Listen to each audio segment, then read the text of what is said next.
Radio. Well, good evening, ladies and gentlemen. I'd like to call the special council meeting for Wednesday or for Thursday, March 12th to order. Before I begin, I would like to begin by acknowledging that we are gathered here on the traditional territories of the Lekwungen-speaking people, represented by the Kasepsin and Songhees nations. We're grateful to live, work, and play in this special place. Okay, approval of agenda item 2. I just want to point out something here to council. So you know the philosophy, but something happened in the meantime. So when I put out the consent agenda, the only thing that was supposed to be on there was the service profiles. Unfortunately, the manning was in those profiles. They should have been basically with the budgets. You know, each budget for each of the departments, so you understood the impact of people on that. So when I originally put the consent agenda together, that was my understanding. That was what was going to happen, which is the standard service profiles that we've seen in the past years. And the reason I put it on consent too is because our new financial system wasn't into place right yet.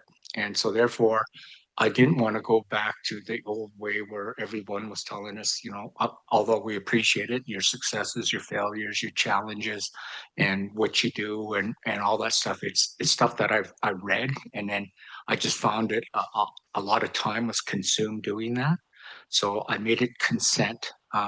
It's a way that we do things down at the CRD, which makes the whole financial planning a lot faster. So you're concentrating on the financial plan and the budgets themselves. So although I've got it on consent, I'm just going to leave it that way, but I will step through each of the reports.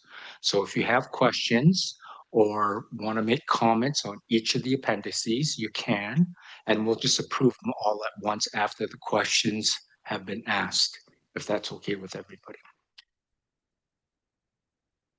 Councillor Jordison. Mayor, thank you. I just respectfully, I just want to say that that's staff's opportunity to tell us where there's options to reduce levels or increase them, or it's their opportunity to show us where we can make savings, and it hasn't been done. That actually, I will disagree with you. That's what the appendix in the financial reporting is, the financial plan. Each of the appendixes has the expenses of each department.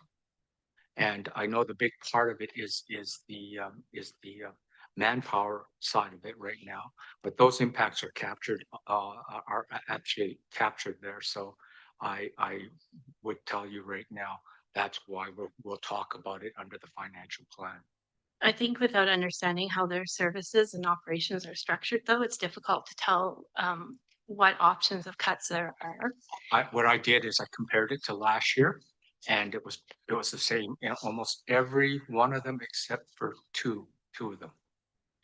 I think I would just prefer pulling it out of consent and having it alongside the budget as we go through each one. And if that's what you're saying we're doing, then that's okay. Yeah, you can match those to it. Okay, thank you. Okay, Councillor Day. Thank you. I have a concern that because we're not discussing those individual items, that just approving them all at the end of our discussion isn't really allowing for any change. So you will get respectfully, you will get the opportunity, because I'm going to step through each of them. The big thing right now, the big difference right now is that in past years, we always had decrease, maintain, or increase, but it meant nothing to us because it was, we had no metrics to compare it to, right? With the exception of parks, which you would tell us you're doing so many more square meters of parks. So you go, okay, I understand this. But what I did is I did compare it from 2024 to 2025. So I was just trying to save time here because we're really late into the game right now, very late into the game. I understand that we're late. It doesn't mean that I accept that we'll do less for our residents. So I am not in favor of the consent agenda, um, and just pushing it all through afterwards. So I have 3 areas that I've identified. I haven't had as much time to work on the budget as I would have liked to have had. So I do accept that there may be things that I am unaware of, and I would hope that we are all understanding it better. For example, it took me till later this afternoon to realize that it was only when I went into the second half of the attachments that I found the draft 2025 actuals. And I do have some concerns about specific statistics that are reported by the city and what those effects may have on us long-term with regard to our budgets. I hear you. But you will have the opportunity, Counselor Day, believe me, as we step through these, you will have the opportunity. I just don't want to have people reread what's already been provided to us. I've given council lots of warning about this. I kept on saying, read your service profiles, read your service profiles. And that goes back to early February when we first issued them. The profiles themselves haven't changed, but the number of people have changed. That's the big difference that I see right now. So that Well, thank information you, but has when been those were published and then subsequently removed, I did not have access to them. Thank you. okay. If anyone else wants to agree with, I can be absolutely overruled here. Councillor Jensen and then Councillor Jordison. Oops. Thank you, Mr. Mayor. I found it quite fulsome. I was happy to flip back and forth, as you had mentioned, and I'm fully supportive of your thinking on this, and I think I'd like to get on with it. I would go ahead and move the consent agenda. Thank you. Go ahead, Councillor Jordison. I just want to reiterate that this is the most important thing that this council does. Year after year, it's the most important thing. And I'm not prepared to rush through it. It takes time, it takes time. 3 months ago, I think we asked for this to come forward in a different way. Nobody actually was permitted to nobody did make a motion. It was we were told that it would be dealt with the CAO, making sure that we got the right information.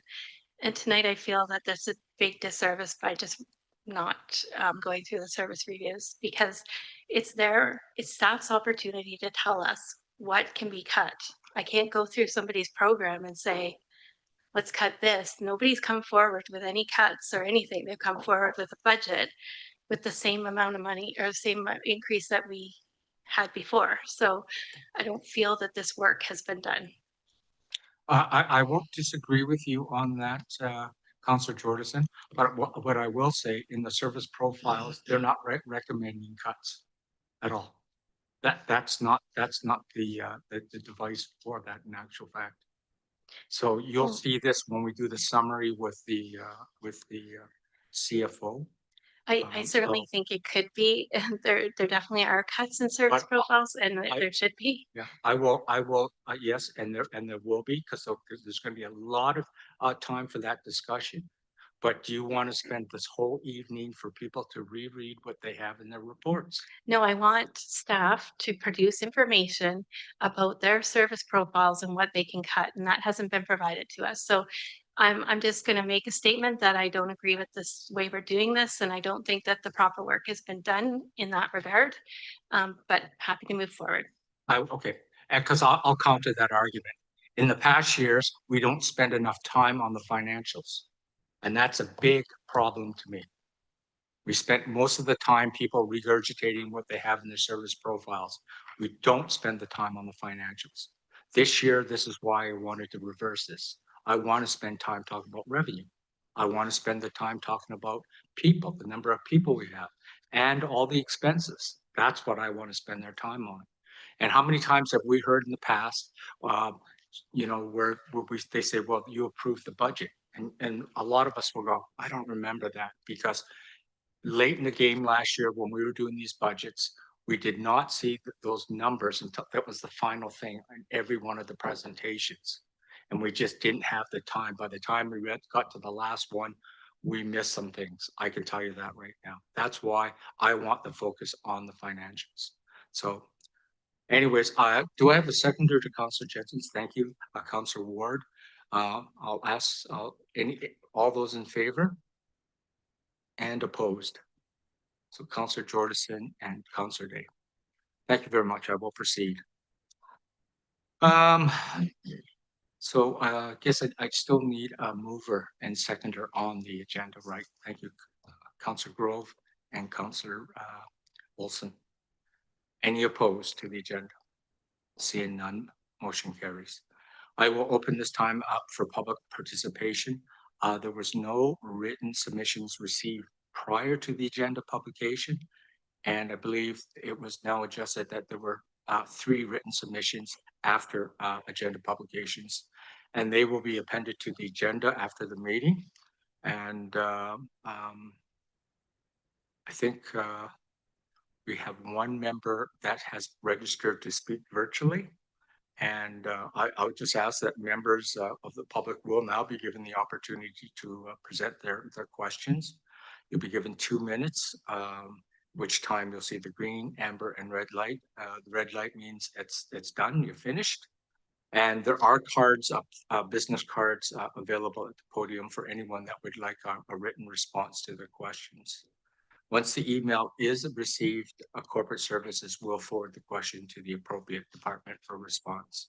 At this point in time, do you want to start with our virtual speaker? Is that Lida?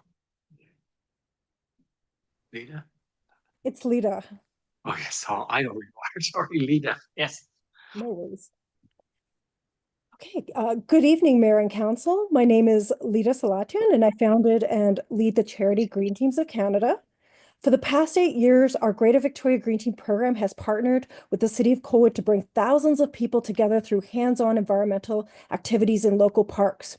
People of all ages, abilities, and experience levels join us, many participating in environmental stewardship for the very first time. Together, they restore habitat and care for Colwood's natural spaces.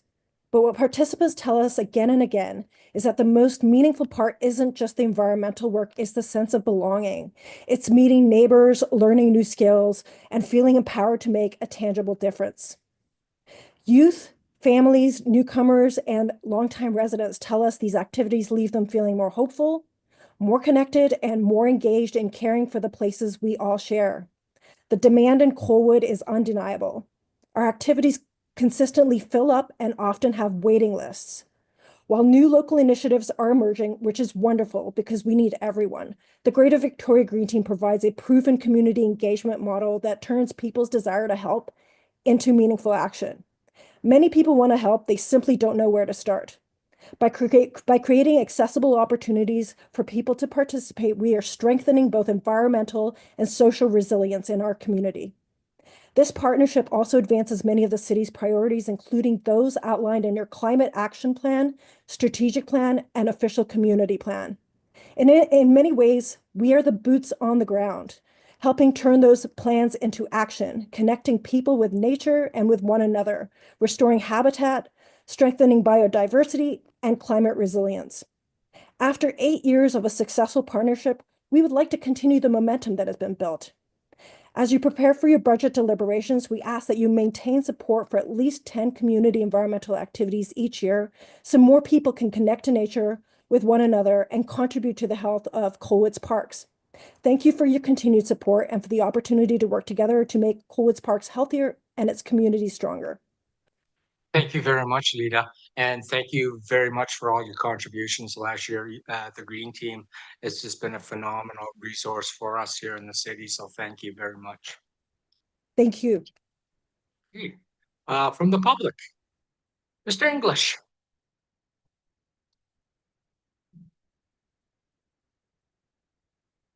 Good evening, Mayor and Council.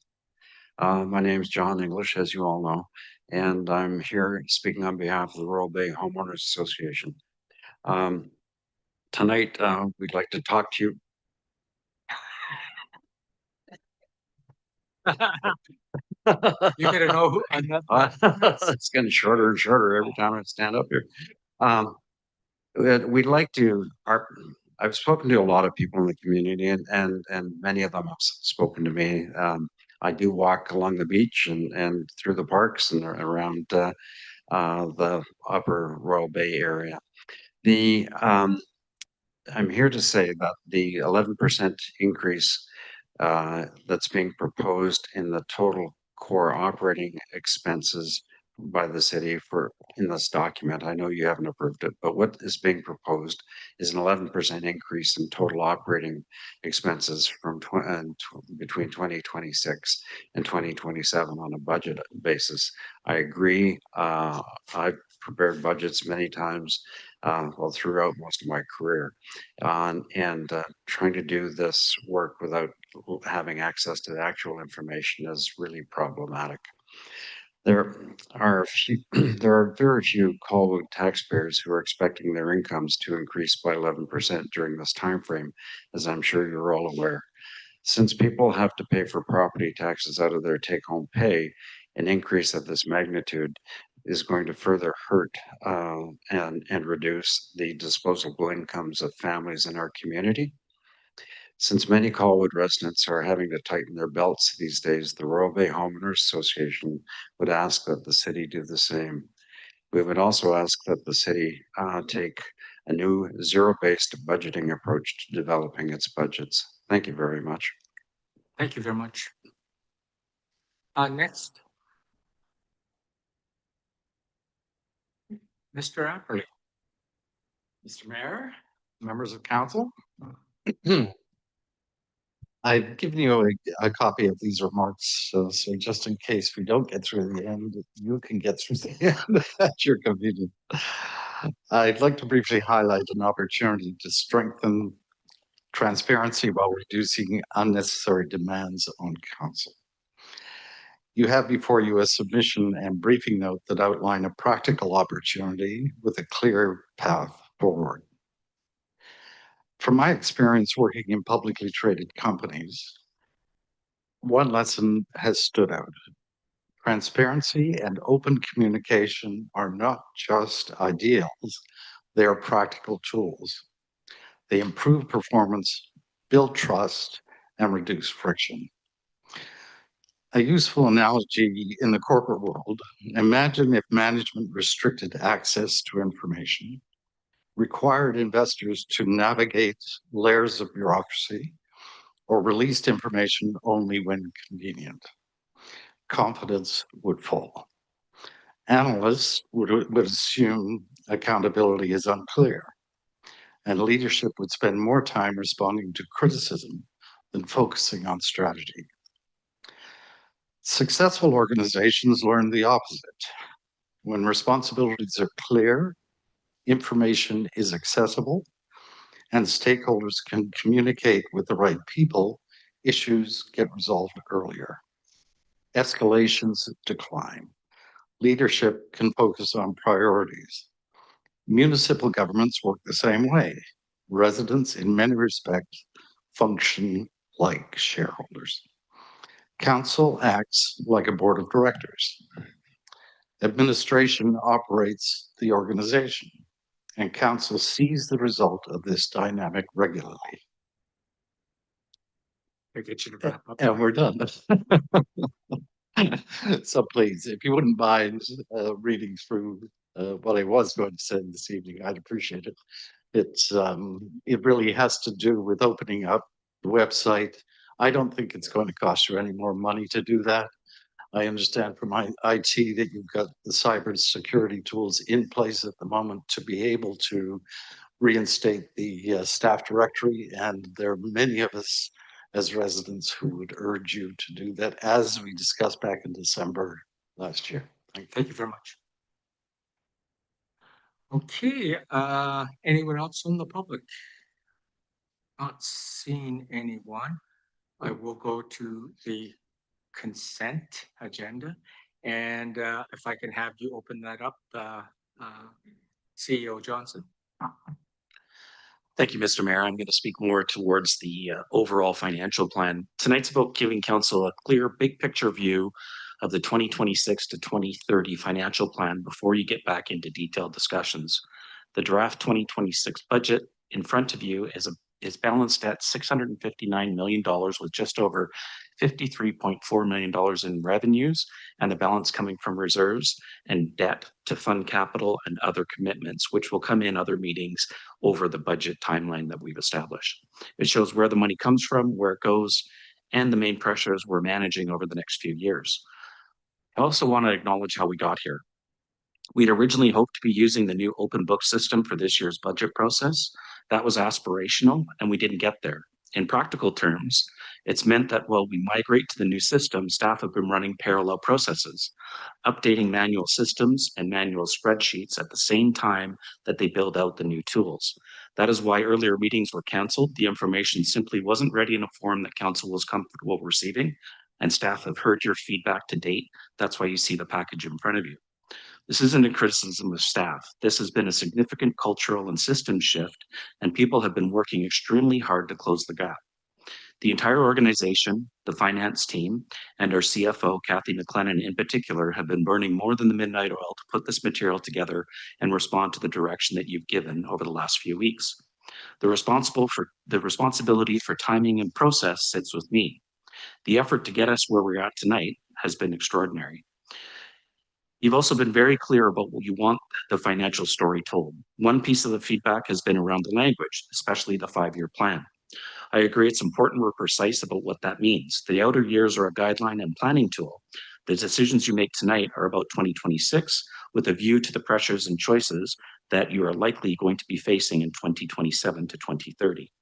In terms of the tax rate, council has already done a lot of work. The technical pressures would have put us in the 7% range. Through your direction, what you see in front of you could be a 4.72 increase for 2026.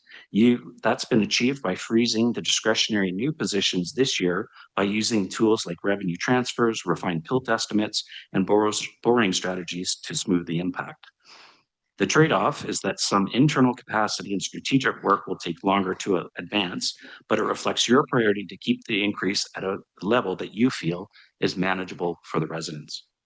On the staffing side, the organization profile shows moderate targeted growth over the next 5 years, focusing on areas you've already identified as priorities, such as public safety, health services, operation, parks, and some corporate support. Other areas remain flat or even in decline, which again reflects choices you've made about where to put the limited capacity that we do have. The presentation tonight will walk you through the shape of the 5-year plan, the tax rate scenarios, and how you could get to the 4.72%. From my perspective, this is a key step forward in terms of transparency and completeness of the picture. Where I'm looking for your guidance is whether you feel these scenarios and trade-offs are clear enough, or whether or not you want us to come back with an even more explicit option-based layout before you consider adopting the bylaw. We should also get feedback from council in terms of the next meeting date. Currently, that is scheduled for March 16th. That is in the middle of spring break. Council does have another meeting scheduled for March 30th. What you're not seeing tonight is the capital and special initiatives plan. That won't be ready for Monday. It would be ready for March 30th, so council's feedback on that next date will be important. With that, I'll turn it back to you, Mr. Mayor, and Ms. McLennan to walk you through the presentation. Thank you very much. Yes, Councilor Day, go ahead. Thank you. It seems clear to me in what's transpired thus far tonight that I am being given no opportunity to pull anything from the consent agenda, and therefore I am unable to move an amendment to the expectations in any of those categories. I did have such an amendment prepared to offer, and I'm feeling that I have been stifled in my ability to make an amendment. Actually, that's the next step, Councilor Day, because I have one too. Okay. So, is it Ms. Hepting? Are you taking over now, or is it Kathy? Kathy, you. So, can you just step us through each of the service profiles, just one by one, and then we can fire questions, comments, changes that we're suggesting to each of the profiles. Sorry, Mr. Mayor, are we doing the service profiles, Yeah. not the budgets? So Yes, then maybe service. Jen Hepting will lead Yeah. you through those. Let's step us through, because there are a number of questions and comments on each of them. Certainly, Mr. Mayor, and I'll start by saying high level, what has changed in these profiles is the exclusion of the financial implications of each service area. So as you commented on item 5.1 under new business, that is where the operating budgets for each of our service areas have been included. As was commented as well, that is where we have highlighted areas for consideration. So these are areas where staff have put consideration into cuts or deferrals that could be made in an effort to support the tax scenarios that our CFO will walk you through. In addition, there is no proposed increase, decrease, or maintain with each of these profiles. And so what we wanted to be sure that we did draw your attention to was both the council expectations, which for almost all profiles has not changed from last year. Where we did want to draw your attention was those areas that were significantly impacted with the 2025 organizational realignment, specifically the planning service profile. So that was an amalgamation of areas that were previously in multiple profiles. So we did want to draw your attention to those council expectations, as well as our one new service area, health administration. Those expectations have been altered slightly. As well, the 2026 priorities. We've highlighted within each profile a top 3 priority for each of our service areas. And we do appreciate your review and feedback on those priorities, because that ultimately guides our team's work plans for the upcoming year. And so with that said, as you know, we haven't prepared presentations on any of these areas. We are happy to do so. If there are certain aspects of the profiles you would like me to draw your attention to, I'd be happy to do so.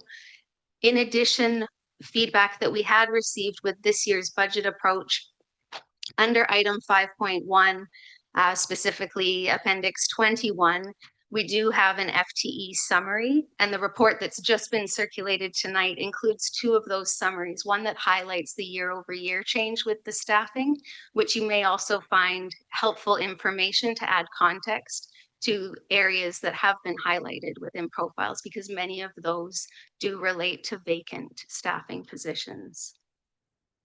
Thank you. I will start it off with administration and corporate services. Does anyone want changes on that, on the very first one? Any changes on corporate administration and corporate services? Changes in priorities? Any comments? Okay, seeing none, I'm going to move on to the second one, which is boulevards, public works. Anybody have questions on boulevards and public works? That is. Go ahead, Councillor Jordison. Thank you, Mayor. I'd just like to see a decrease in boulevard maintenance. Sorry? In boulevard maintenance. So Are we in boulevards? Yeah. That's okay. Okay, great. I just have a quick question on that one too, but I figured it out finally. This horticultural technician. So it's just moving bodies around. It's a new function, but you've moved bodies around. That's what I see right now. Is that correct, Gord? So right now we have an open position in the Parks Department. And what we wanted to do was elevate that position to be more horticulture centered, so that we're increasing our skill level when it comes to horticulture. So that's what we did, was the horticulture technician was raise that open from a laborer to a horticulture technician, and get somebody in there that has a higher skill set when it comes to horticulture. Right. So it is an existing position. Right. Okay. I figured that finally. Thank you. Councillor Day, go ahead. I believe that if I'm understanding this correctly, it's a vacant position that you're looking to fill. So I have to say that that does not fit with my view of where we're heading with this budget. I don't think we should be filling vacant positions at this time. But I would just like to speak to, and I missed it because you were a bit too quick, but the administration area. The first bullet on its expectations is transparency of government. And we have had a couple of presentations now from Mr. Apperly requesting that we increase the transparency of our website. And I think we would all agree that it's very difficult to find things on our website. And that work would be, even though it's nominal in what the costs are associated with it, it needs to be within that profile of administration, I believe. Thank you very much. Good comment. Councillor Jensen? Thank you, Your Worship. Sorry, there's a lot of flipping back and forth here. Forgive me for a second, but we've talked around it, and this is a general question, not specifically for you, Gord, or in relation to boulevards, but we have talked around the use of summer student programs and HRDC funding from the federal government. And I know Mr. Earl was involved last time around. I don't see that that's incorporated at all here. I mean, other municipalities use summer auxiliary hires. Perhaps Mr. Johnson can just fill us in on where we're at or what our thinking is, or are we missing an opportunity, or is there a good reason why we avoid this like the plague? We did have auxiliaries last year where we hired one local student and 2 horticulture students. So we don't do the high school program. We've found that it's more of a mentoring program, and at this point we just don't feel like we can have we have the capacity to mentor and high school students. What we do get is we get horticulture students and a local university student who came in and were able to actually contribute right within the crews and get out there and actually use their horticulture training in the out there in the field. And the local student was our water, our tree water and our plant water. I guess in general terms, it's more of a statement. It does seem that we're going to have to think and be somewhat creative because this is going to be, if you're picking up on some of the sentiment of council, this is going to be an austere budget season. So what are we doing to try and fill some of those gaps in that regard? And again, I'm not specific to one program or one. I mean, it doesn't take a lot of experience to yard weeds out of a patch of garden. But John, I see you stepping up. Go ahead, John, please. Thank you, Your Worship, through to Councillor Jansen. This is actually a issue that we considered in engineering. Part of the issue we currently have is our collective agreement has a student, I think, at about a $30 an hour wage. That's a little steep for a student work activity. Students generally come in with mentoring. We need to do a lot of training with regards to safety, then takes up other staff time. So we have kind of leaned on someone that can actually do the task like a university student that's horticulturally driven. And it takes up a lot of staff capacity if we're going to bring in a student. So at this time, we felt that we've got too much of a workload to bring in a student that's going to take away from others and then pay a fairly hefty rate. So we're hoping maybe to see if we can work with that rate and get it down in the future. But obviously that's a negotiated process. That's within the collective agreement. So it's made it difficult during these last couple of years to bring in students. So I just bring that forward because I know that's an issue that we've had through engineering. Thank you. Thank you. Councillor Day. Thank you. I don't know what it would take to get the information, but I would like to know how much overtime is being utilized within each budget category, but particularly I did notice our student last summer was doing a lot of the watering of trees on Saturday mornings, for example. Was that incurring overtime? No, it was not. So the auxiliary hires and the student hire worked through the weekends without overtime. So we were able to staff our weekend shifts without incurring any overtime. And the student actually helped out with our events, our music in the parks and that sort of thing. And he would start later on so that he didn't have overtime for those either. So the hours were the set hours that had been prescribed, and no overtime was incurred. Thank you. Thank you very much. We'll go to our third service area, which is building and bylaw. Anyone have any questions or comments or changes they'd like to see? I just have one comment for you, Byron, and that is one of the council expectations we had last year, and it didn't change this year, was that it says industry leading turnaround times. But yet I went to your metrics, and there's nothing there to show us that you're actually achieving this. So we have that as an expectation, but it's not a metric. Is it being measured then? Are you actually measuring the turnaround time? Yeah, thank you for the question, Mayor. I would say generally speaking, for a smaller building like a single family dwelling, we're at about 2 to 3 weeks. For a more complicated building, about 5 to 6 weeks. But that can change quite a bit. It really depends on how complete an application is. So the applicant has to have all of their ducks in a row, everything we need for that to be the case. And then obviously there are ebbs and flows to consider as well with activity that we see. So my specific question is, so do you have a metric then?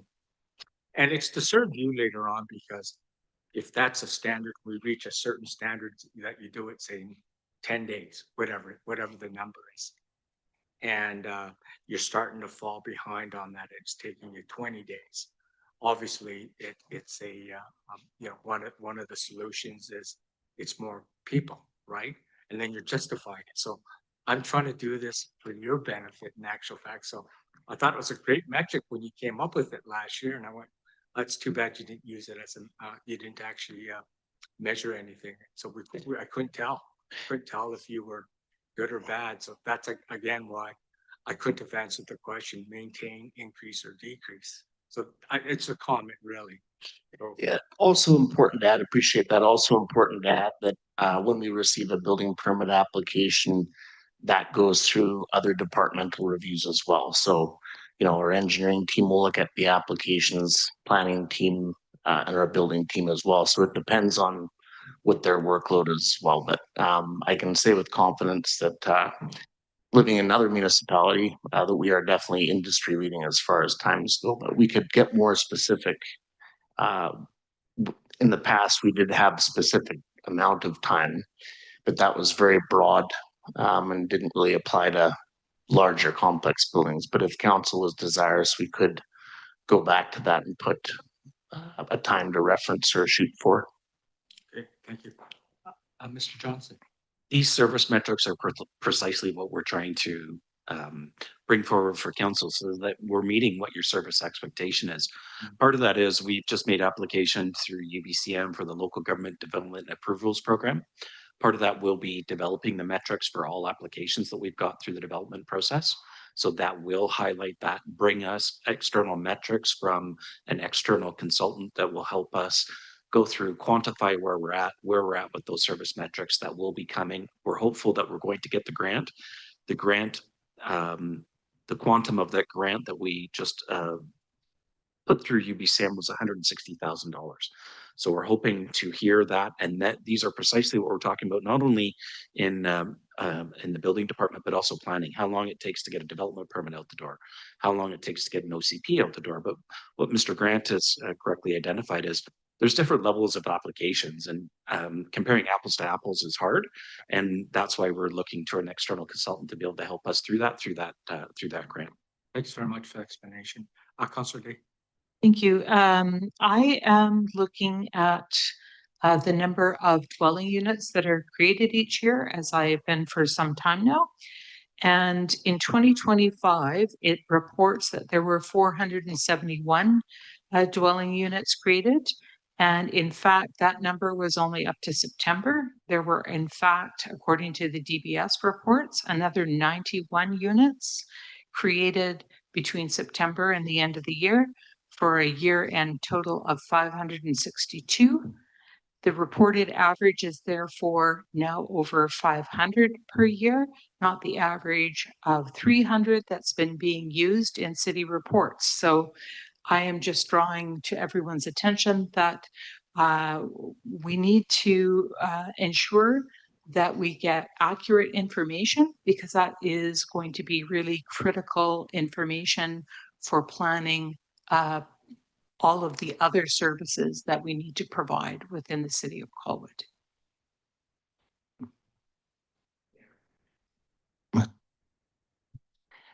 Appreciate that, Councillor Day, through the chair. We're happy now that we have better tools in place to run reports for the amount of units that were issued through building permits. In the past, we had to manually add up those numbers, which obviously there's more room for error with that.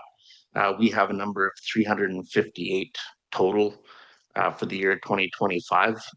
What I suggest we do is we could double check that number and then report back to all of council. But we have gone through the numbers shown in the service review several times because we know it was quite a hot topic. I can speak to an error, I believe it was 2024, where we incorrectly reported the units that were completed. So occupancy is issued, we put the wrong number in.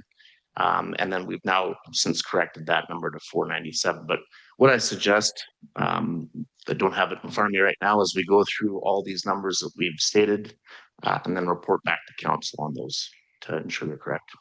Yeah, it's very important to me because we had gone through all those numbers and we had come to the 471 number, but no, that was only till September. And now in the reports that are included with our package tonight, I see the number is now reported as 471, when in fact, I've actually gone through the actual reports and added up the numbers myself based on what's available to see if we're correct. And the number should be, in my opinion, 562. And that really impacts how steep our incline is and how quickly we are using up the services that we have. Thank you. Thank you. Councillor Grove. Thank you. Just something a little more modest to see under council expectation bylaw prevented damage to the environment. Does that include, do we have a litter bylaw? Can we fine, and how does that work? Because we see, I've read somewhere we have quite an increase in this problem. We have pit Colwood happening, and that's sort of testimony to what's happening. Anyhow, yes, we do have a fine for littering. The difficulty is catching that that infraction in the moment, but yes, we do have that. And then we always encourage help with when it comes to evidence, like if anyone's able to provide pictures or videos to help us in our investigation, that's appreciated. perhaps a fine can go higher and scare a few people to stop doing it. Anything that might help, I suppose. Anyway, I just want to make sure it's in the right department, and that's something that we can maybe look at. Okay, thank you. Councillor Jensen. Thank you, Worship, and thank you, Byron. I'm just having a look at the service profile for the staff positions and the grid that's provided there. And help me out, because I got manager building and bylaw services 0.5, and then several lines down, manager building and bylaw services 0.5. So it's there twice. I'm not sure if that's intentional or if I just don't understand it. And then you have bylaw enforcement officer 2, bylaw compliance officer 2, a bylaw compliance officer. Is there a different, are we differentiating between the bylaws, fellows, as far as compliance versus enforcement? Yeah, in answer to the first question, my time is split evenly between the two departments, so I make up for 0.5 in each one. In answer to the second question, we have 3 levels of bylaw officers, so senior bylaw officer level 2, and then bylaw officer level 1. In the last couple of years, we since 2025, our second bylaw officer is now a level 2 bylaw officer. And then I see there's a bylaw compliance officer. Is that a vacant position or? Yes, that we reclassified that that position to or that individual to a bylaw officer too, which is why it doesn't show up 2025, 2026. Thank you, Mr. Mayor. Thank you very much. Okay, I'm gonna move on to the fourth item on the consent, which is the communications, engagement, and economic development. Any questions? Comments? Councillor Jordison. I guess it's more of a statement, but I think we need to be focusing maybe not as much on a retail strategy, but more on a bringing business to Colwood, not necessarily retail stores and that sort of thing. So, and I see that that's been a thing we've been working towards for a while. So I'm just hoping it can be made as a priority going forward.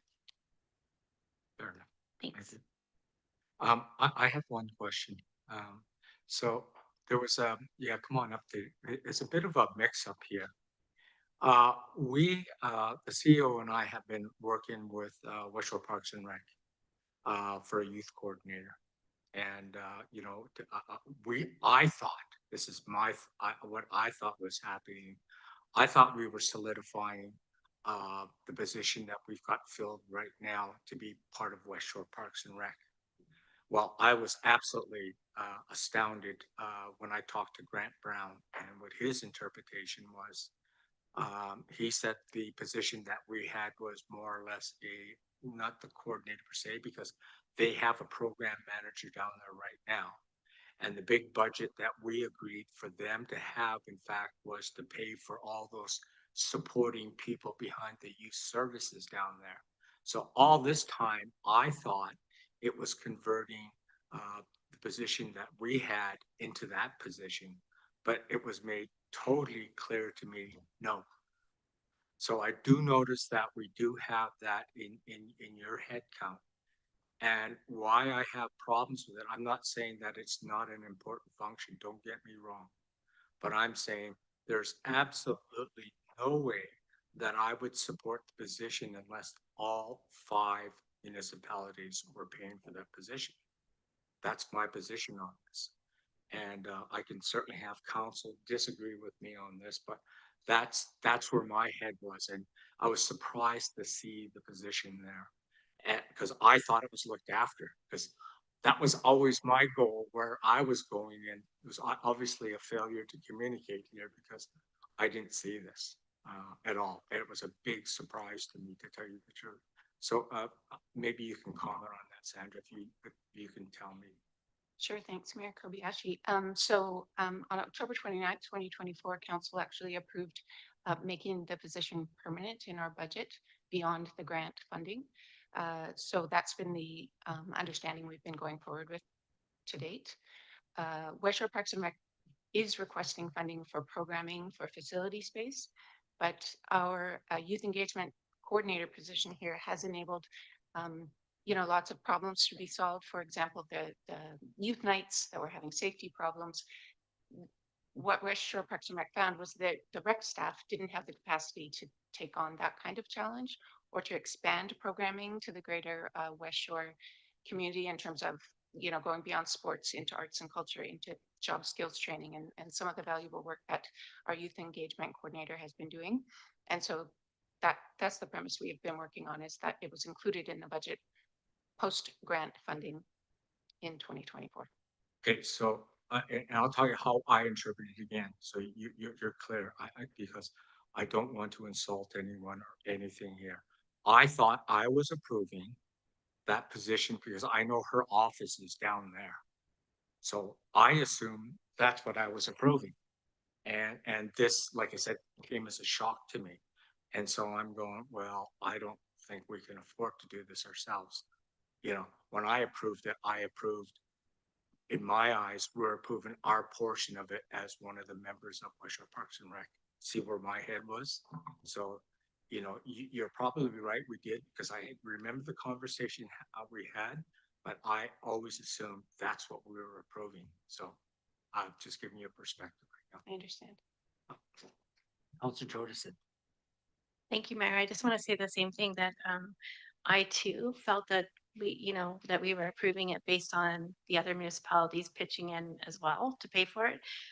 Otherwise, I didn't think that it was affordable on our own. And it's not even whether it's affordable or not. It's not appropriate for Colwood to lift the heavy on our own. So I mean, going forward, we started it that way, and I think with the grant and everything, but I think it's only appropriate to expect that the other municipalities pitch in for this position as well. Thank you.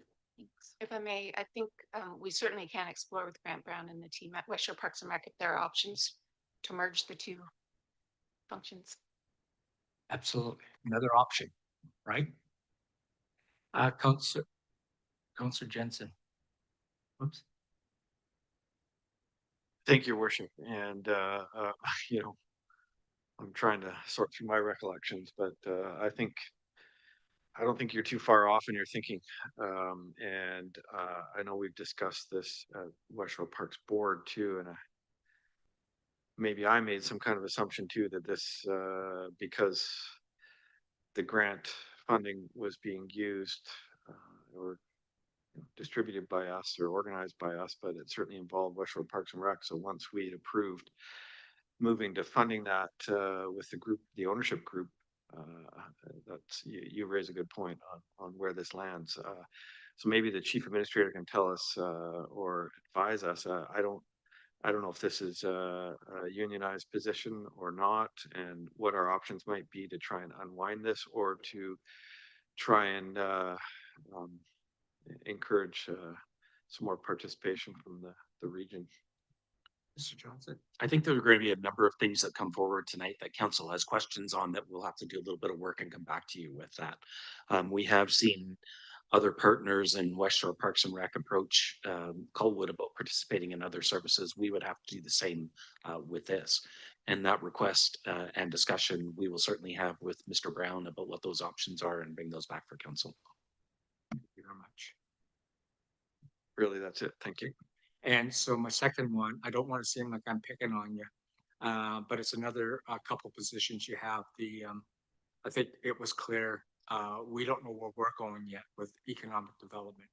If we're going to fill that position or not, there's a lot of discussions that still have to take place right now. But, you know, in the chart, there's an economic development coordinator and an assistant position. So there are two positions I think at this point in time are redundant until we figure this out. And unfortunately, it's not high on our priority list to tell you the truth, but Mr. Johnson. So we did have an economic development coordinator for a period of time, and that there is a vacancy. We haven't gone back and filled that vacancy considering that council hasn't had this discussion. So that is one of the ones that you will see off to the side on the discretionary side until we determine what we want or what council wants, what we're tasking this person to do. And until we've had those discussions, it would be appropriate to put that off onto the side until council has a clear direction with where you want to go. Council did make mention of the retail strategy. That is something that we're looking to bring back to council in the coming weeks. Council originally saw that, I believe it was in February or March of this year. You sent it back with a number of questions and it hasn't come back. And that's just been as a result of staff time and with what we had with the departure of our former coordinator. But that is certainly one of the discretionary positions that we've put on the table for council to consider. But there's also, maybe it's out because we've had so many revisions now. There was also an economic development coordinator assistant position. Has that disappeared? On the latest? Not that I'm aware of. There's no assistant position. Okay, thank you. That's great. That's all I have. Any other? Oh, Councillor Jensen again. Briefly, your worship, so it still lands in the 2026 draft budget at 48,000, Mr. Johnson. So if it's unfilled, why is there an expenditure there? And do you need some more specific direction from council that we want to leave it unfilled or we don't want to pursue it at this time? Or? We didn't want to be presumptuous. That's why you'll see in the amended report, you'll see the 2025 FTE allocation and then those discretionary positions beside it. So we did change that report so you could see those discretionary positions within the revised report that you did see for the FTE allocation. So you don't need a motion or anything right now? I think it would be appropriate to have that motion to give us that direction, and we will certainly keep those tallied at the end of the day. I think that's the intention behind looking at these service profiles to give some. I would move, your worship, that we just leave that position unfilled for the foreseeable future. Seconder. Thank you, Councillor Grove. Discussion, Councillor Jordison. Sorry, I had a question about the youth engagement. Yeah, Sure. okay, sorry. I'm looking back at that report when it came forward and it said that council resolved that the city's youth engagement services be maintained beyond the term of the federal grant. The proposed 2026 operating budget for youth engagement programming is 117.8. West Shore Parks and Recreation Society has proposed associated budget to continue their portion of the programming the city had enabled with the support of the Public Safety Canada. So that's why. That's right. So my memory isn't going so badly. Yeah, so that's Okay. exactly why. Yeah, I was going sorry. to see now for a while here. Okay, that's great. Thank you. Thank you. And yes, I agree with what Councillor Jensen's suggesting. Someone want to make also on that motion on the youth engagement coordinator. So we just talked about the economic. Oh, yes, sorry about that. Yeah, of course. Yeah. Okay, oh, sorry, Councillor Ward. Thank you, Mr. Mayor. I don't object to the motion, Councillor Jansen. In fact, I support it, but I was thinking from an administrative or a more streamlined approach that we would get to the end of discussions and combine any discretionary or growth related positions that we're looking at reviewing rather than go piece by piece. I think well, frankly, from my view, we're kind of dipping back into might as well read the whole service profile slide again here coming in. That's why I'm sitting here twiddling my thumbs, because I think if we've done our homework, we wouldn't need to do this. So bit of a waste of time in my opinion, but I'll support the motion. Okay, thanks. Yeah, there is going to be a motion that covers all those positions. Mr. Johnson. We're happy to take the direction from council at the end in an omnibus approach, or you can do it as you. There is an omnibus one coming. Sorry about that. I should have stated something. Councillor, I'll come back to you, Councillor Day, in a sec. Councillor Jensen, is your mic? I'm just going to withdraw it at this time, and we'll end this now and circle back. Thank you. Okay, thank you. Councillor Day. And thank you. I just wanted to remind us that while we may be ready to barrel ahead with motions and perhaps had some ideas coming into this meeting of what that would look like, I do think that we were looking for some information to come back on the youth coordinator position. So I'm hopeful that we will hold off on the decision until we have all the information. Thank you. Okay, so I'm just going to move on to engineering. Want to come up? This is not after that. Come on up, Joshua.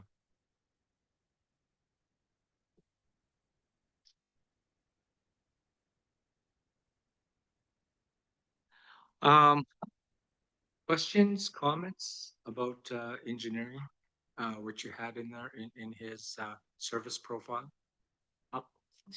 Councillor Day. Thank you. I was debating whether it fit better in engineering or under sewer utility, but I think it has to come under engineering because it touches both building stats and sewer. And that was to add an expectation that sewer capacity will be evaluated and assessed based on the rate and frequency of completed development occupancy permits to ensure consistent budget planning and capacity planning is achieved in conjunction with the CRD.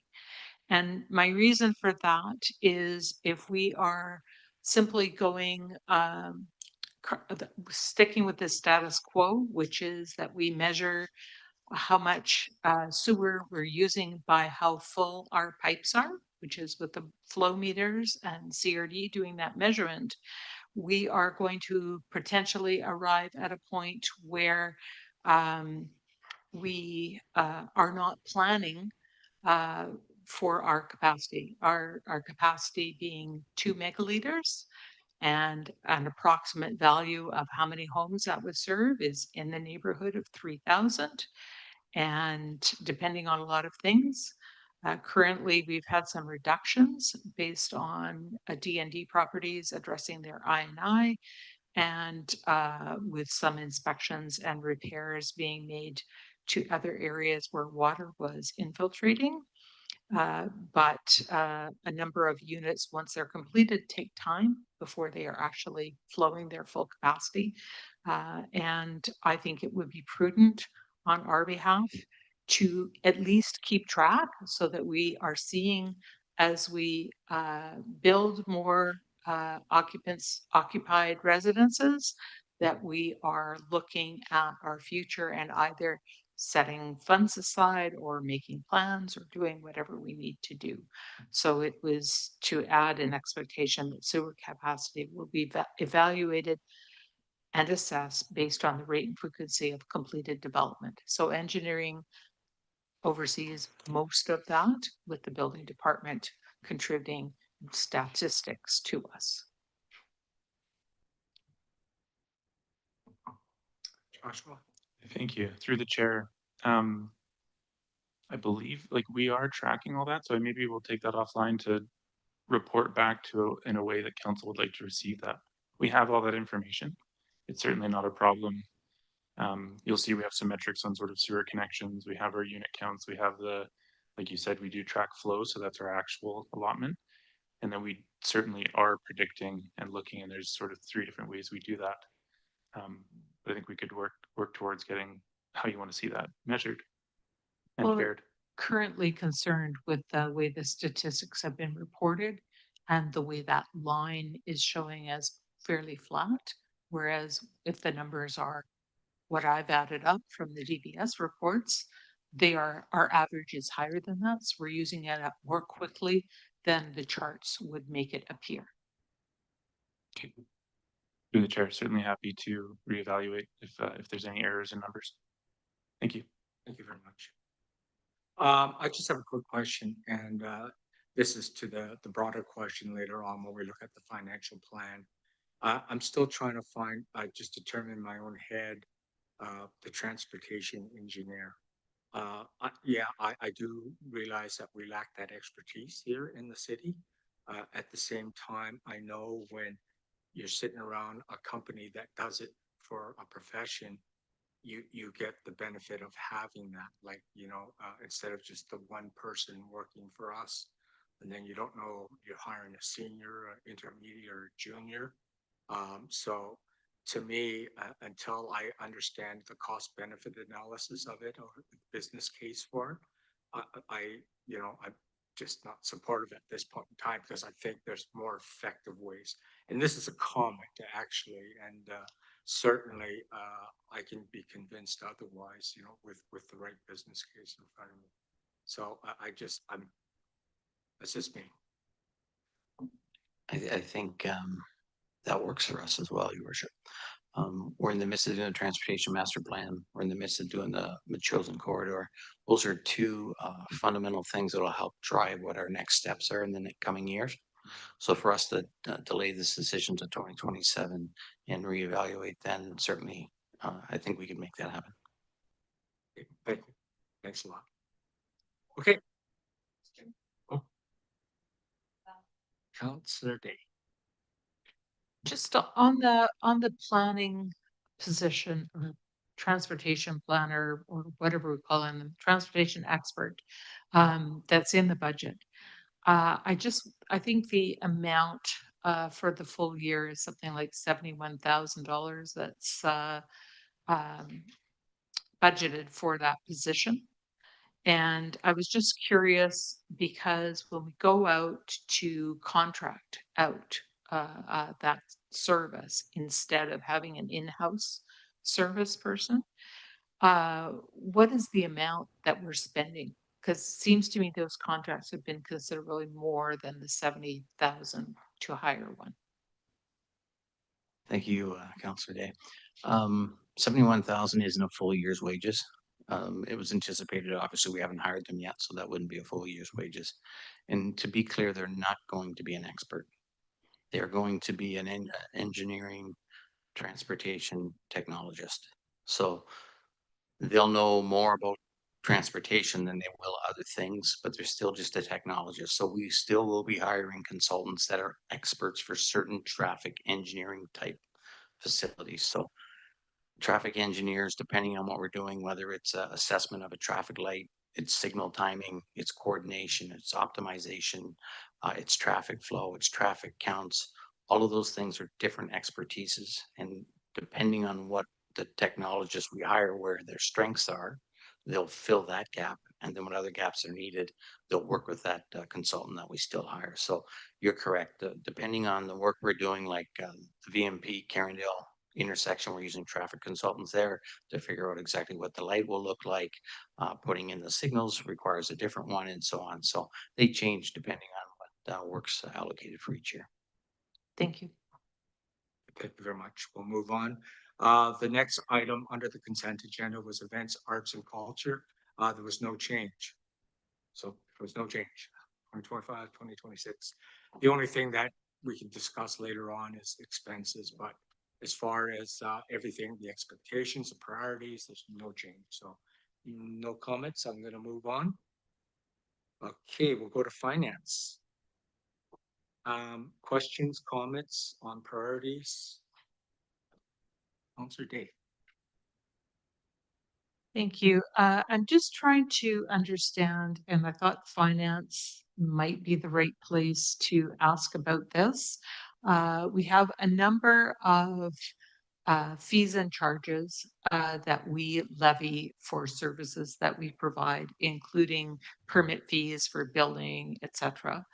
And I believe the last time those permit fees were evaluated was about 5 years ago. So I'm just wondering if we are not due for evaluating whether or not we are recovering as much of our costs as we should be. So I just am asking, I'm not sure if that's under planning or is that under finance? Thank you. Thank you, Councillor Day, through the chair. Absolutely, 100%. You are on the mark. We actually reached out to a consultant earlier this year to get sort of that on the radar because we don't have capacity internally. We've been talking with corporate services as well and with building departments and just to organize that effort because we want to review all the fees and charges and make sure that they are all current because that is one of the opportunities council asked us to explore as well in terms of let's look at our revenue generation and where can we improve. Yeah, it's definitely been on our radar in past budgets.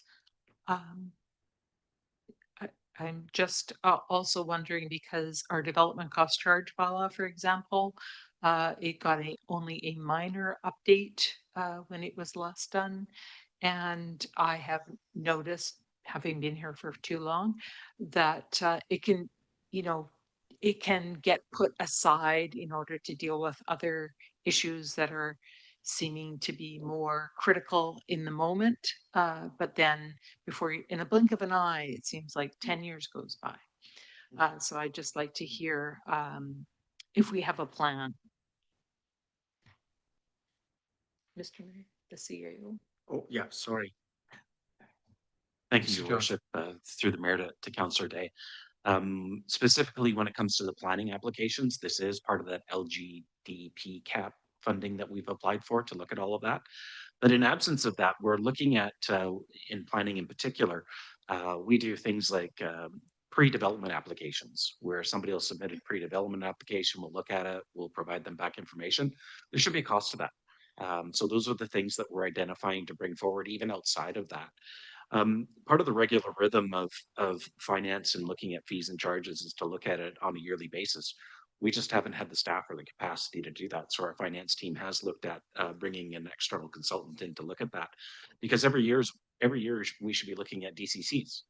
DCCs do rise as commodity prices increase or decrease, and that should be part of the regular rhythm of doing regular updates with that. So we're looking to make that more part of the core business moving forward, and that's why we reached out to the consultants to make sure that we're not falling behind. We're not falling behind in some of the things we do, and some of the things we do, our fees and charges haven't changed for a period of time, and certainly that's something we're looking at. I also noted that one of the issues that we've had in the past, certainly with planning or building developments coming forward, has been incomplete applications or applications submitted without the fees paid, etc. And if they manage to get their foot in the door, then they're at the lower old rate, as opposed to if we didn't accept it until it was complete, accurate, and paid upfront, then they wouldn't be able to be grandfathered in and escape the current value, perhaps, of some of those permittings. So I just felt that maybe not only the bylaws, but also the procedure needed to just have a rough look at to make sure that we're not leaving anything on the table that we shouldn't. Thank you very much. Councillor Olson.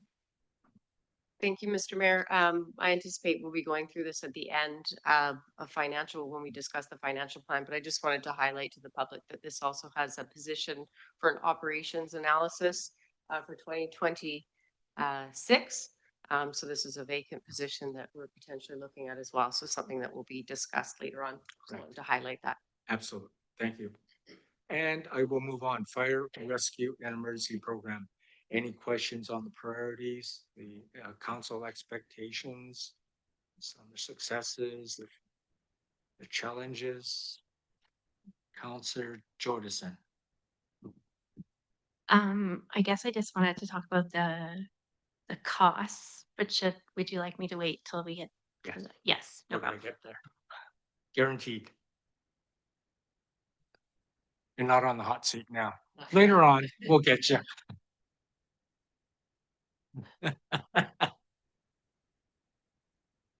Okay, GIS, there's no change. If you look at the GIS, same 2025, 2026. I'm just going to move on unless there's any comments. Seeing none. Health administration, any questions? Yes, Councillor Day. Thank you. Just on this administration, the program is changing significantly due to trying to overcome new program problems and is requiring additional investment.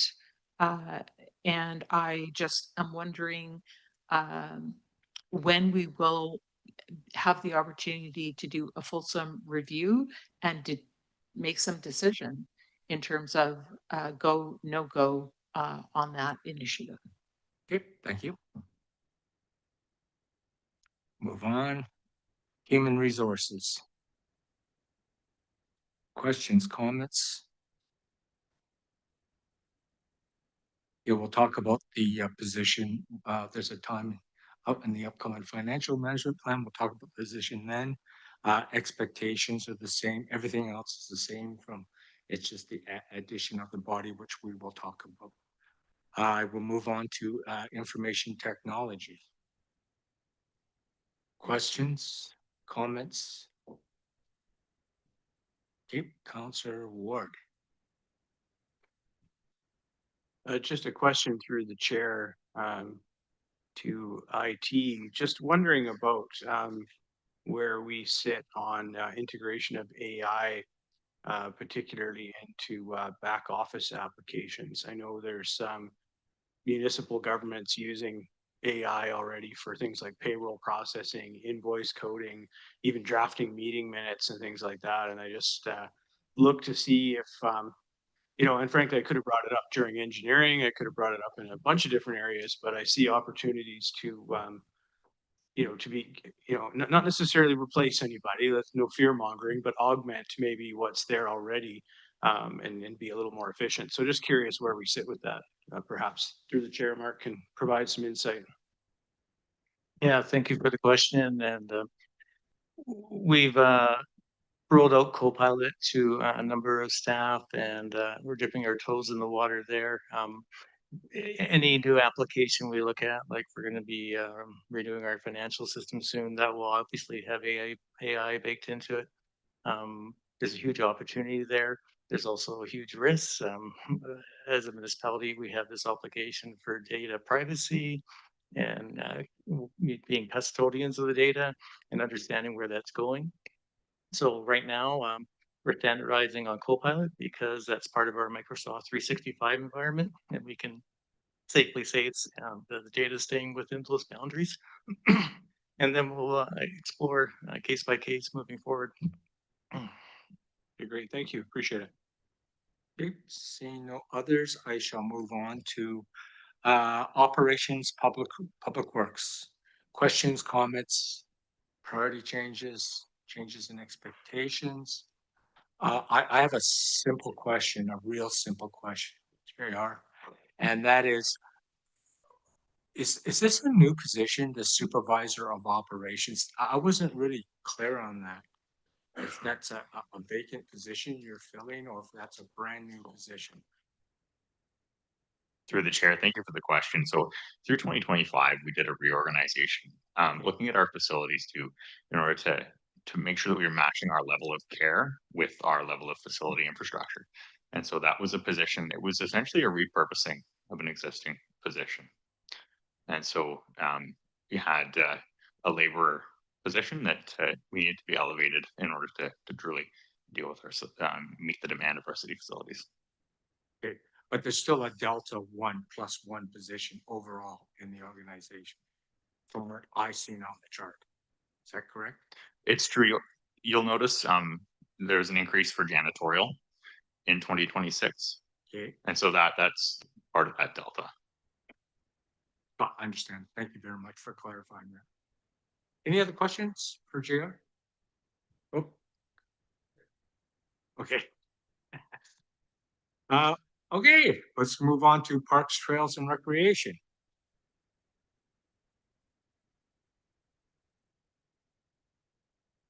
Questions for Gord? Changes in priorities, expectations. Again, I looked right across, no change.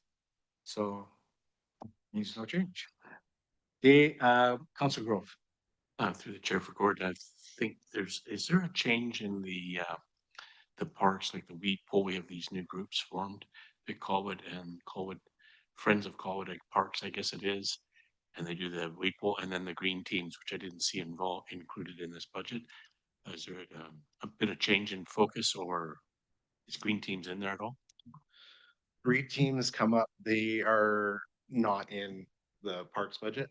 But our stewardship program would be in the city budget for sure. Okay. Yeah, and we do have Friends of Colwood Parks and Hit Colwood and Latoria Creek that are coming on right now. Yeah, there's talk of them working together perhaps. So then a little later on, there'll be coming a presentation on the 13th of April, I believe, from Green Team. So I just inquired about that. Thank you. Sure, absolutely. Kathy, go ahead, please. The green team's budget is in under parks, but it's buried in like another contracted services category, but it is $26,200 in 2026. Thanks. Thank you. Perfect. Okay, seeing none, you're off the hot seat. Planning. First of all, before I start here, I'm going to tell you, now that's what I call metrics. They're real metrics that you have in your what you produce there. You can tell, like you can actually sort of say, okay, I can correlate manpower to what you're producing. I think it's unbelievable. What a significant improvement. Hope all the departments, you guys have set a standard there. So thank you for doing all that, getting done. Mr. Johnson. I think this is reporting the data, right? These are the number of applications, but where we need to get to is how long does it take a typical application to go through? Because When the development community comes in, that's the first question that's asked. Well, how long does it take to get a rezoning? Well, it depends. Depends if it's a complex rezoning or a simple rezoning. That's what that LGD cap funding will do, will help set the metrics for council, and that will become part of the quarterly reporting. Similarly to the question you asked about building permits, how many did we meet in that 2-week turnaround that we talked about, and how many were outside of it and why? So that's really what we're trying to get to from a metrics perspective. Well, it's the best I've ever seen it. So 7 years here. So wow, that's good. Any questions from our, oh, sorry, didn't see you. Councilor Day. Thank you. I wanted to add the expectation that the costs for planning are self-sustaining through development fees and charges.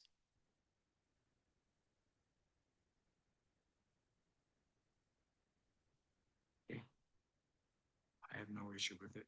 You okay with that, Mari? So as we have mentioned, review of our fees will be conducted through the process when we're reviewing our development approvals process. So we can certainly ensure that that is a priority to consider. Thank you. Also, just it does say through the documentation that site adaptive planning is addressed through the evaluation of permit applications. But I do note that it in our recent handout that we received about the benefits of natural infrastructure, that they do perform many of the functions that some of our costly man-made versions of that do. And yet we have, so for example, this last year we did stormwater CCTV camera inspections, and there is some issues that will need to be addressed, whereas the floodplain development in the Latoria Valley may create the need for more of that infrastructure because it may not be protected through that development process. So there are some costs there, and we don't have any way of kind of checking up on what's being saved and retained functioning natural systems versus the need to replace those with man-made systems. So I don't know how we could get some sort of a evaluation criteria for that we would be able to report on, but that is something that I think is critical because that's a much less expensive way to serve the communities. CEO Johnson?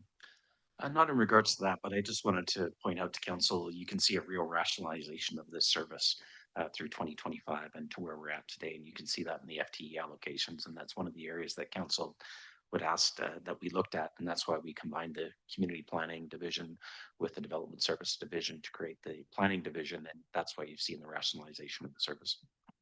Thank you. Councilor Ward? Yeah, thank you, Mr. Mayor. I'd like to go back to the previous comment that the planning should be self-sustaining. I think I need clarity on that.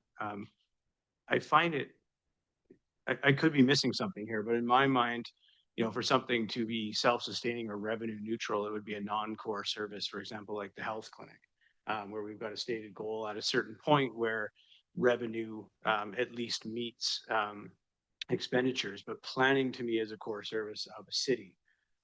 We may not, you know, we may have differing views on development. The community might see it as a positive or negative, but you have to offer some level of that. And I don't know if we can hold staff accountable to say, okay, this has to be self-sustaining. I mean, it's a variable and the industry can determine that, financial picture, economic factors, midstream, you know, you could have a complete halt on development. How do we say to Mari, that's on you? I think that's prejudicial. So I object to that, frankly. Oh, good point. Thank you very much. CEO Johnson. I can just add for council, part of the planning service is looking after the public interest.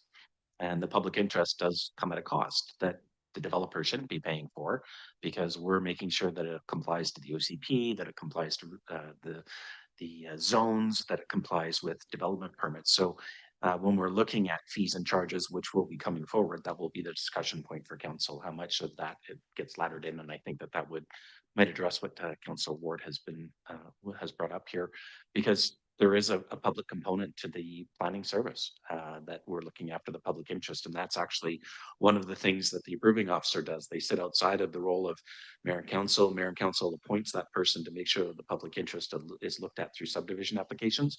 And that's not something typically that you'll see borne by the developers. And there's that sweet spot that we have. And that, and I hate to keep on referencing it, but that will be benchmarking where we look at for applications, what happens in the region, what other applications look at, are we too high, are we too low, where's that sweet spot? And that's what we're expecting through that $160,000 of funding through UBCM to bring those questions back to council. Thanks very much.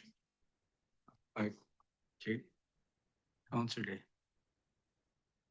I did have some wording to try to, I do recognize that there is it is not, the planning department is not solely servicing development.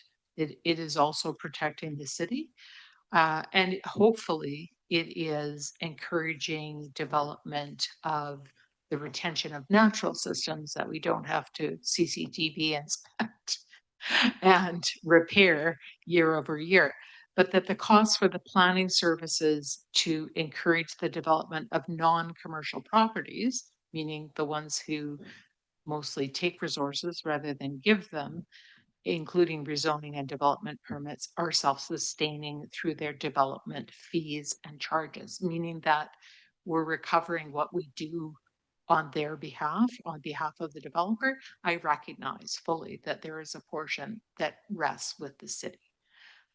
So maybe it's a wordsmithing issue, but I'm just trying to make sure that we don't just assume that we owe development a go-ahead without a benefit to the community and without ensuring that that benefit is realized. Thank you very much. I'm going to move on to the next one, which is roads, public works. There was no change. It was almost identical. Unless the roads people tell me it's different. It looked identical to me. We did miss policing. Sorry? Policing. Oh, sorry. Oh, okay. Let's just finish on roads and then we'll go back to policing. Everyone agreed, no comments. Councillor Day on roads. I don't believe anything has particularly changed as far as roads is concerned, but I think there is a recognition, at least through the Transportation and Infrastructure Committee, that there is a need to address and increase the capacity of our roads to match the number of developments that are occurring within our community. So I don't know how to add that in there, but I just say that it's the same year over year. It really isn't when we have so much development taking place. Yeah, I go according to the manager. If he's recommending it, it will be seriously considered because that's front end, right, for service. So I respect those requests big time, but there was no request. So I'm assuming he says maintain. I will follow your lead. Maintain. Thank you. Policing. Comments, questions on policing? Yes. Councillor Jensen and then Councillor Ward and then Councillor Day. Thank you. And I'm trying to flip back and forth here a little bit, but I know the superintendent was in chambers really just seems like yesterday, but his ask was for 3 bodies in 2026. And I know that we embarked on a 5-year plan, and I'd like to know how those two kind of dovetail or where we're at as far as our acquisition of new officers over the last few years. Certainly through Mr. Mayor, I encourage you to look at the staff position history and forecast.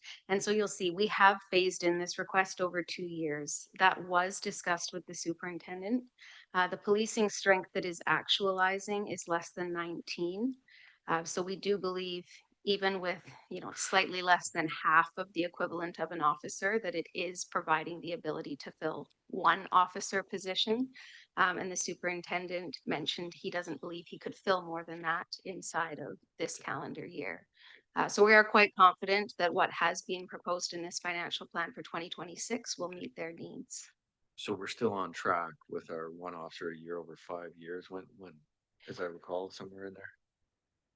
Correct.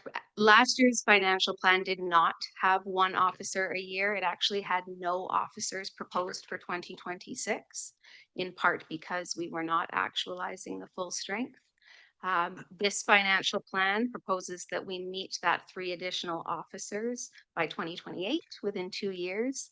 And then we haven't increased beyond that, but of course, annually, the detachment will bring forward requests for consideration. I guess I'm after the conclusion of his comments last week, with the utmost respect, I have a problem budgeting for positions that the RCMP is here telling us that they can't fill. I really struggle with that, and so I'm not sure how we bridge that gap, because every year they're going to ask for more, but then not fill them. So what are we doing?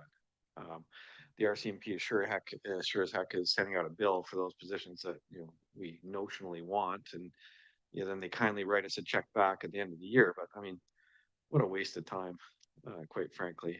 And So, I struggle. I do have a question on that. I know every year we have a surplus, right? I believe every year that I've been on council, and that money goes into the infrastructure surplus for the RCMP, I believe. Building fund. I think that's what we do with it. Yes, I think a few years ago, council made the determination that the surplus would be redirected to the police building reserve. And then So, they also have a but surplus. They have a small potentially, surplus reserve. we could put it into a reserve fund for extra police every year. I mean, because that's where it's coming from, right? Mhm, It like makes a sense to do future that. OpEx almost. Mhm. So, I'll yield. I think you're getting the drift. Thank you, Your Worship. Councillor Ward, did I steal your thunder? Well, you took my opening line, which was, I had wondered if that was the case, what reserve it went to, and whether or not we could set up or allocate it to, an OpEx, component for future staffing requests. And my impression was, that most they're going to fill one position anyway. But I think it also opens a bigger question outside of the budget discussions. We need to talk about the overall policing relationship. We know there's ongoing discussions in Langford around the dispensing with the cop to pop model and things like that. So we've got to pick that up. That seems to have gone dormant a little bit, but there's discussions to be had there. And one of the things I was struck when the superintendent was here was the generic nature of the stats in reference to things like case files, and knowing that the case files per officer are spread across all the municipalities. But as I mentioned at the time, the core crime is happening in Langford, and we are seeing more and more. I likened it then, and I'll do it again, to the Victoria-Esquimalt relationship, where we are next to a very rapidly increasing urban center with a spillover effect. And officer time in Colwood is going to be spent very differently. Public perception of what safety is in Colwood is very different. Langford is worried about significant property crime, vandalism, violence. Colwood, we have our anomalies. We had the East Indian gangster, but generally it's traffic. As people are driving down Carindale too fast, or cutting onto Hackney, and it upsets me. We have a very different approach. And I wonder about the validity of being involved in biking officers. Like, I mountain bike, but I just don't see how in this community bike patrols really make sense. So I think I'm just looking for a more robust discussion, I think, post budget, on what this relationship looks like moving forward, and how we ensure that we're getting value for our dollar. Excellent points. Thanks very much, Councillor Ward. Councillor Day? Thank you. I would agree that we have very different policing needs from Langford, but we have a lot of core needs that we do share. I'll just throw out a stat that really affects Colwood. Sexual exploitation online is up 350%. And the South Island has one of the highest concentrations of issues with that. And that takes the most hours for policing resources to address those crimes. So that may not be cars that you see on the street with flashing lights, but that is somebody keeping families and children safe from a small cubicle in the back of the building, I hope. Um, anyways, the police strength that we have actualized is actually listed under the staff history and position forecast. And for 2025, we actualized at 18.5, yet we are billed for 23.6. And for 2026, we're planning to be billed for 24. So, I mean, I don't think this cop per pop is all that relevant to the struggle that we have between our various municipal partners. I think what we need to do is focus on a robust service that addresses the needs within our community. And I know that within our community, I have talked to people who've been exploited, who've been ransomed, who are still trying to get their images off the internet for their children that have been unsafely shared.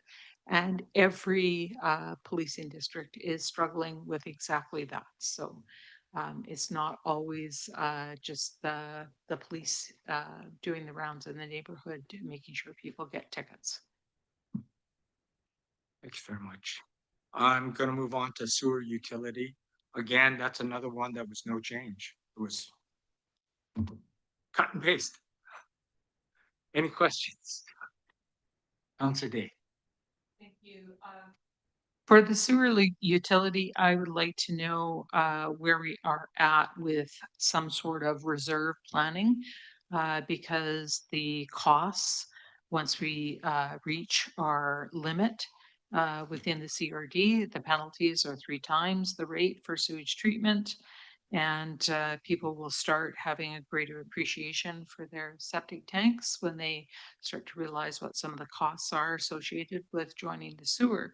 So I just want to see that we start being proactive in establishing some reserves for when we start seeing the big ticket costs come through so that we have done our due diligence in planning for those eventualities.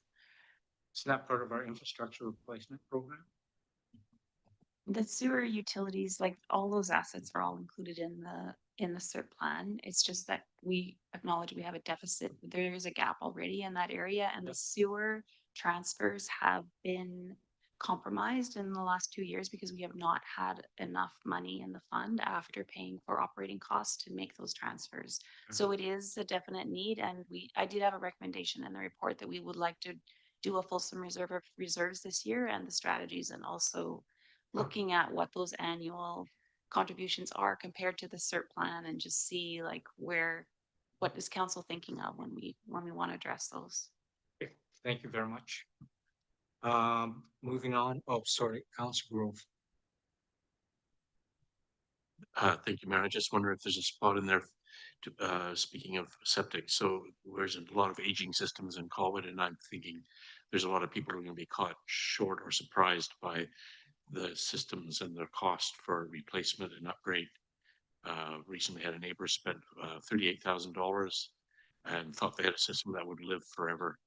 And that's a pretty healthy chunk too. So I don't know if there's a place in this category to consider how we can engage with people. There is a comment here that something about service and when if folks have a problem with their experience service sewer issues, that we support them in some way. So I know that's not a sewer septic, but I don't know if that fits here. If there's some way we can establish kind of like a point for residents to access given a surprise occurrence, like a basement backup or something, rather than just phoning emergency services and having the restoration guys come out. But anyway. Just thought I'd make that just came. Yeah, okay. Yeah, through the chair. Thanks, Councilor Grove. We'll give that some thought. Um, that does come up actually. A lot of, I would say at least 50% of our service connections come in as a rush because people are at that point and they're starting to weigh their options. And so they may be getting quotes for their septic, and then we'll provide a quote to see. And sometimes the septics are getting up to 50,000, 38,000, like you said. So then they have some tough choices to make. But those conversations are had with our team currently and weighing which way they're looking to go. So Okay, thank you. Councilor Day. I do not want to see us muddy the waters by trying to create any sort of reserve funds to assist people. Basically, you have your equity in your home. You are still, even my neighbor just went through the same thing. The property changed hands, septic field was failing. No one had known it before the inspections were done because the property changing hands. It has been successfully remediated. It was amazingly quick. The CRD's thumb on the scales has made it more expensive to do that, but it nonetheless is functioning perfectly fine. And other than the loan costs to obviously pay for what that upgrade costs to do, there is no ongoing cost to that person other than maintaining their system. So there is a good argument to be made that it is cost effective to repair your septic system. I've talked to several people who have done just that. Thank you. Councilor Ward. Yeah, I think I just sort of jump in between. I think I agree with you, Councillor Day. I don't think we should be talking about any sort of financial supports there. That's a buyer beware, talk to your real estate agent scenario.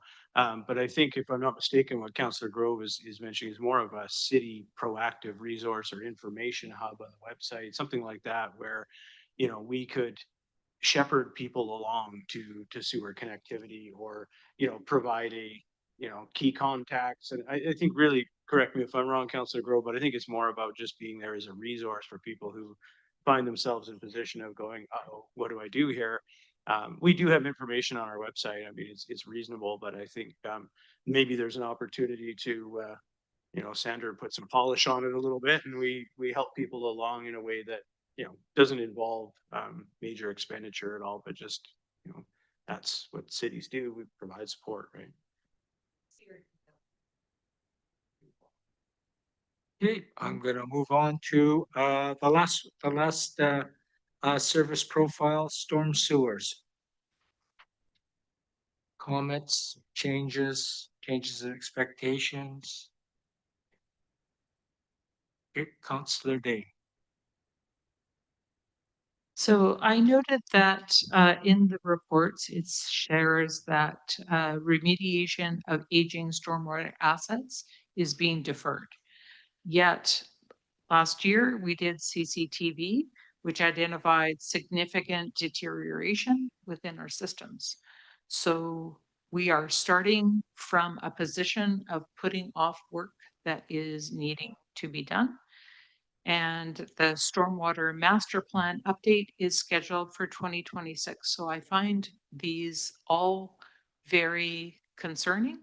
I live in a neighborhood that could be majorly impacted by new development, and there is significant natural infrastructure in existence that may be interrupted. And I'm concerned with what may be this project being put off until a future year when it may actually be required. Comments from staff? yeah, I guess my comment through the chair would be CCTV was a program that we lifted up that we could put a pin in for this year if we wanted to put it on pause. We did that because we have enough CCTV data at the moment where we need to play some catch up with some maintenance. I would say the footage and the cameraing has superseded the maintenance, so we're getting ahead on our information to see what's out there. And now we need to catch up with our maintenance, so that's why we lifted up CCTV that we could pause it. We do know the trouble areas. And I guess I would also say to that, all the new development that we take on is CCTV'd prior to acceptance. So we're collecting that data before we take it on as well. So all those newer areas that we're accepting, we can wait a little bit longer there too. So we can be a little more strategic how we can implement that program because it's already done for us. So if you look at them, if the map has any indication for you of what we're doing, like the areas that we've been focusing on the last few years, are some of the areas. Last year we did Triangle Mountain, so we did find some aging infrastructure there. So the ones we have noted, while significant, what we have deferred, we wouldn't have considered emergency work, or else it would not have been deferred. The projects that we had flagged to defer, we were comfortable enough that we could hold off on doing it, but we don't want to do that forever. So that's what we highlighted this year as a priority for Storm, that we want to pick that up and take care of some of those. And if we need to hold off on a program, we would rather it be the proactive program and do some of that reactive maintenance that we've already found. So I understood that the remediations were being deferred. That was the wording in the report. You were saying that only the CCTV investigations are being deferred? So some of our priorities from last year that were deferred, one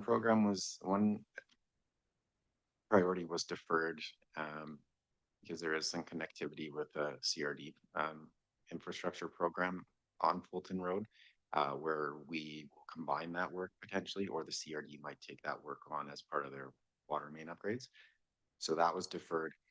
And some of these other deferments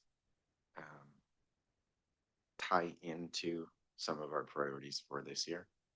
So the priorities are larger scale projects, but potentially for, say, what we deferred in 2025, some of those smaller projects we could also take on this year. But these bigger priorities they all sort of tie in together, and they do also tie in with some engineering work. So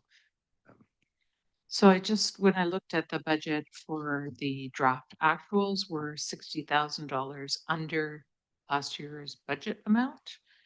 And the budget this year is only slightly less than what was anticipated in the 5-year plan.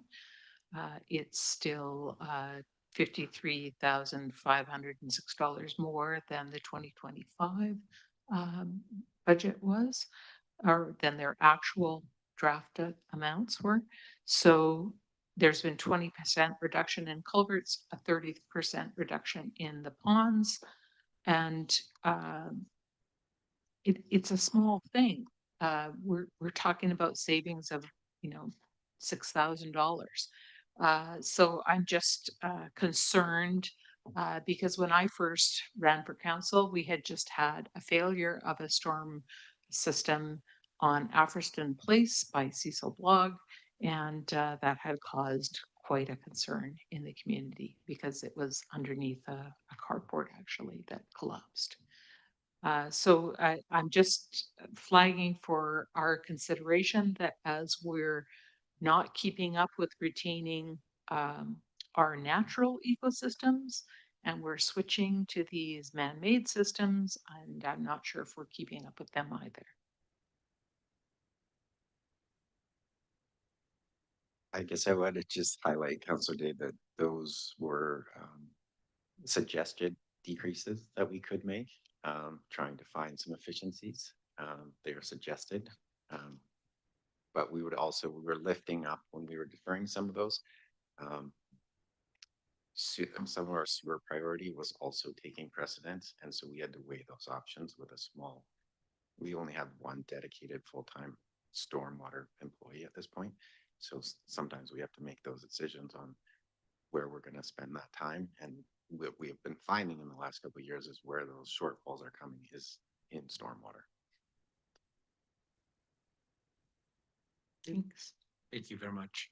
I'm not gonna look for a motion, and I'm not going to endorse this because there's gonna be changes because the charts will change when we go through the financial plan, depending on decisions made by council, but we can actually make a motion. I'll make the motion that we receive the 2026 service profiles.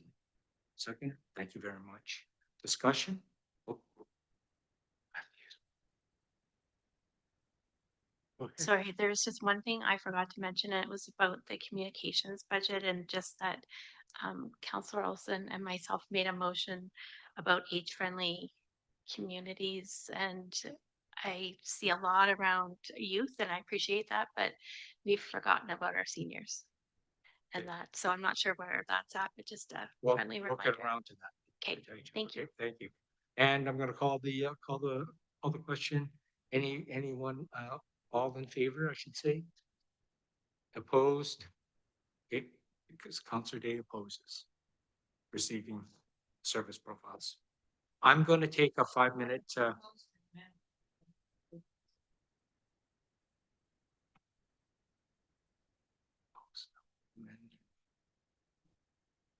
not too sure what you're talking about.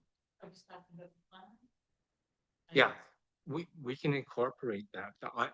Someone took notes, right? You're incorporating that. That's how we've always done it before. Mr. Mayor, Okay. Yes, if I may, we have noted that there is a potential edit required for the building and bylaw profile regarding the building statistics. We have noted that there is amendments for the expectations associated with engineering, planning, and finance. And then, of course, the staffing positions, those will receive edits throughout this process. And we will schedule these profiles for endorsement when the bylaw comes forward, the financial plan bylaw. Jake? We have notes from the entire discussion and we'll be looking to make those amendments and bring them back for council consideration. You're just receiving them at this That's point. right. Absolutely. And they're not being endorsed, so they will have amendments that will come forward. And Councillor Jansen also brought up the student positions as something that I've noted as well as being the newish CIO here. This is a program that I have used in other communities. We had this exact same problem with QP50 in Victoria, which we worked with unions so that we could get something to provide opportunities for students moving forward. So these are all things we've made note of and we will be taking action on. Thank you very much. Okay, so it's unanimous to receive. Thank you. I'm just gonna take 5-minute break here for health reasons.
Okay, thanks for coming back. I'll just take us out of recess right now. And at this point in time, I will hand us over to our CFO, Kathy, to go through the financial draft financial plan for 2026, 2030. Over to you, Kath. Can we interrupt you on each slide as you go along? or- Absolutely. Okay, great. Just for questions, I mean. Okay.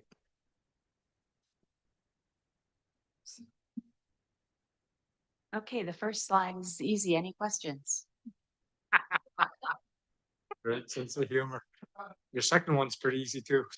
Okay, so as CIO Johnson mentioned, we'll probably hopefully get through to item number 4. So we'll talk about the budget at a high level and also get into some of the assumptions and the cost drivers that council was interested in understanding, and with the just briefly highlight on the slide everyone has seen about the tax rate scenarios and some of our options there, as well as then get into the service area highlights, time permitting. And clicking. Okay, so this slide we've seen before in the approach, where we just talk about the different things that are affecting obviously the budget cycle and how we try to balance all of those things. So I do have some information in the report that speaks to sort of the different dollar values attached to each of these items so that council can get a better understanding of what those look like. And I could probably, I think I have a slide coming up actually, if it clicks. So at a high level, revenues are totaling 65.9 million, and that is when we bring in the transfers from reserve. So the other revenue is just the 53.4. And then our operating expenses are 35 million. I don't need to read through everything, but basically this slide demonstrates that we do have to prepare a balanced budget. We are not allowed to budget for a deficit or a surplus. So when we do experience a surplus, yes, that is true. However, we would rather be working within our budgets and come in under than over, which is the opposite scenario. What's the transfer from debt? That's just a tiny amount here, right? Yeah, that one is a legacy amount in that instance, that 28.3. That's from a borrow that we did a long time ago. And there was a small piece of it that went to operating. So every year you see that small amount coming in until we can repay that loan, because you can't repay it until it hits an anniversary date. So it's just a fun little accounting Thanks very much. adjustment. I know it's tiny. Yeah. Okay, and here's the organizational profile that Jen was speaking of. And I think you also have a page in your package that talks about just the increase from the 25 to the 26 plan, just so we can articulate better what happened in that, or what we're proposing in this year. And those are the primarily discretionary positions, which council is aware of and will be speaking to as we walk through the scenarios. And you've already highlighted as you went through the plans, I think, as well. So the primary drivers are no secret. Development slowdown is not uncommon to many municipalities, and we are seeing that in decreased revenues and collective bargaining, as council is aware, inflation and supply chain challenges with tariffs, which we are starting to see. We saw some in the parks, I think bathroom washroom equipment. So we are starting to see some tariffs starting to hit us, although not majorly yet. Contracted and requisition services, a lot of those have a built-in escalation, contracted increase. And asset management, just all of the costs related with not just the capital plan itself, but the ongoing maintenance and factoring those in. Increase in services based on our increase in, you'll see shortly in the all the areas that we are now managing. And PST on professional services, which the provincial government just introduced in their latest budget, which won't hit us until the fall. But a lot of the services that are going to be provided to engineering, and we haven't actually used the budget for this yet, but we'll wait and see what the impacts are for next year. So at a overview, this just sort of is a pretty slide that just says how where the 69 comes from and 65.9 and where it goes. So majority of our revenue obviously from taxation, and then indirectly from taxation as well is where our reserve balances come from. And then developer contributions. And so the majority of our expenses are going to, this is by department, not necessarily by the nature of expense, but we know that our primary costs are labor and secondary costs are contracted services. And so our revenue assumptions, which council had asked us to provide, we have a group, I guess a committee, a revenue forecasting committee. Revenue forecasting continues to be a challenge. It always is. It's based on speculation and a bit of known information. So the team reviews all the building permits that we know of, all the discussions and conversations that development is having with developers. So all of that information is taken into consideration, and through best guess and best efforts and speculation and patterns, we come up with the forecast for the year, and we look at actually what we thought was going to happen in the previous year and try to transfer that into the current year. So it is a significant effort. And in the previous version that we first delivered, we actually were going to see less. We were projecting less revenue actually for 26. But a lot of the works that we thought were going to complete in 25 actually pushed into 26. So for that reason, we're no longer recommending, although it could still be a consideration of council to draw on those reserves that we had talked about that we set aside in 24 for the rate stabilization from when we had the excess permit revenue and development revenue. So we'll see that when we keep moving along, but that is, we are seeing a higher revenue than we initially thought we would for 26. What's the, going back to that last slide, what's the riskiest assumptions that you have there? Which ones should we be watching for here? Well, PILT is always volatile. Even though it's a federal revenue, there's a little bit of there's always a bit of give and take and negotiation almost, and surprise when we get the payment, and then we're always trying to figure out what they are paying us for and what they are not. And you might recall a couple of years ago we actually had a catch up payment because they had dropped off a property. So also our rates are we want to review, and there is we're working with legal actually to understand our risk in the PILT revenue, because there has been talk about reclassifying some of those properties to perhaps a lower rate class that would drive a lower rate. So there is always risk around the PILT and our dependency on it. So you say that's the biggest one then? I would say like development revenue again though is, it's speculative. We can't predict when people are gonna advance, especially when with the market right now with nobody wants to borrow. Yeah.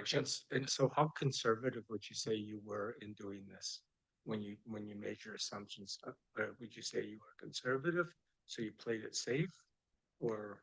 I think it was objectively optimistic. Subjectively, objectively optimistic. So there's risk there. Well, there is risk, but it's not excessive. Go ahead, Senator Johnson. Yeah, I was involved in these discussions when we were looking at what developments are going to go ahead, but it's like throwing a dartboard at the wall based on what we think the market's going to do, what would be absorbed. This is why the notice of motion with council about having rezonings with DPs and having that timeline set, it will give us a better perspective on that revenue, because then we can look and say, well, this is approved. They've got the 2 years. This is something that we should be looking at rather than speculating about what may or may not come in.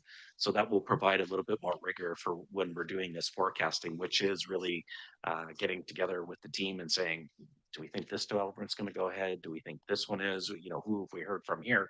But that's just discussion, right? You know, in a lot of cases, you know, when we're talking about the medical clinic, we've had a number of developers say, oh, we'll build you the space. Well, you're not in the ground. We're not sure how real that is. This really comes into the forecasting, and we're looking to make it much more predictive than where we're at, which is much more, as the CFO has said, subjective about what may or may not move ahead. Thank you. Thank you very much. Oh, sorry, go ahead, Doug. Counselor Jordison first, then Counselor Day.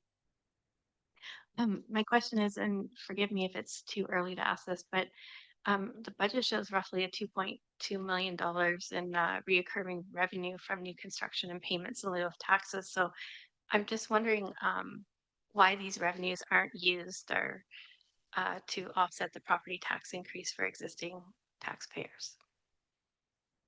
Through the chair, those revenues do offset all of our costs. So we like to, as a strategy, set aside a chunk of that money. Just not just be, that's one of the items in the that is up for consideration because we do not need to take that conservative approach.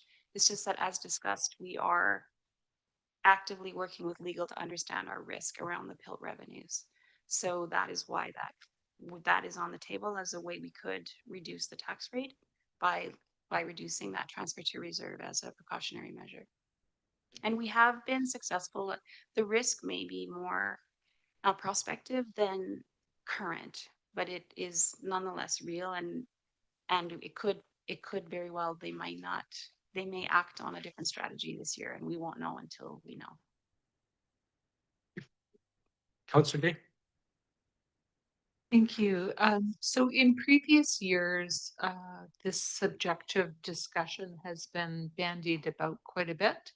And I'm just trying to, quite often, we would rely on long-term building officials who had been here, who had been working kind of in the trenches with developers, who would give us a sense of how ready they felt that they were to move forward. Because a lot of our development in the earlier days was related to really permit revenue, how much we would realize coming through the door with actual plans that we're planning to go ahead. So one of the ways now that, because of my work in real estate, I do know that you can look at the title of a property and know who owns it and how many mortgages they have, which would be a good indication of whether or not they may be able to proceed with development on a particular parcel or not at that time, depending on how many partners they may have, etc. Is that something that you're taking into account in looking at our forecasting?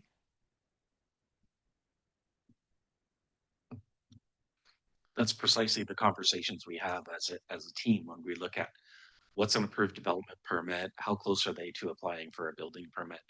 We had a substantial building permit lapse this year, with the proponent looking to make some substantial changes to the development, and we haven't heard back from them since that time. So it is tough to accurately predict what may be or may not be happening in the market, and we do our best. But with council's motion about getting the timeline in place for a development permit, it becomes much more clear because, once they've got the development permit in place, then they have 2 years to have it constructed. So that will provide more rigor to these forecasts that we're doing.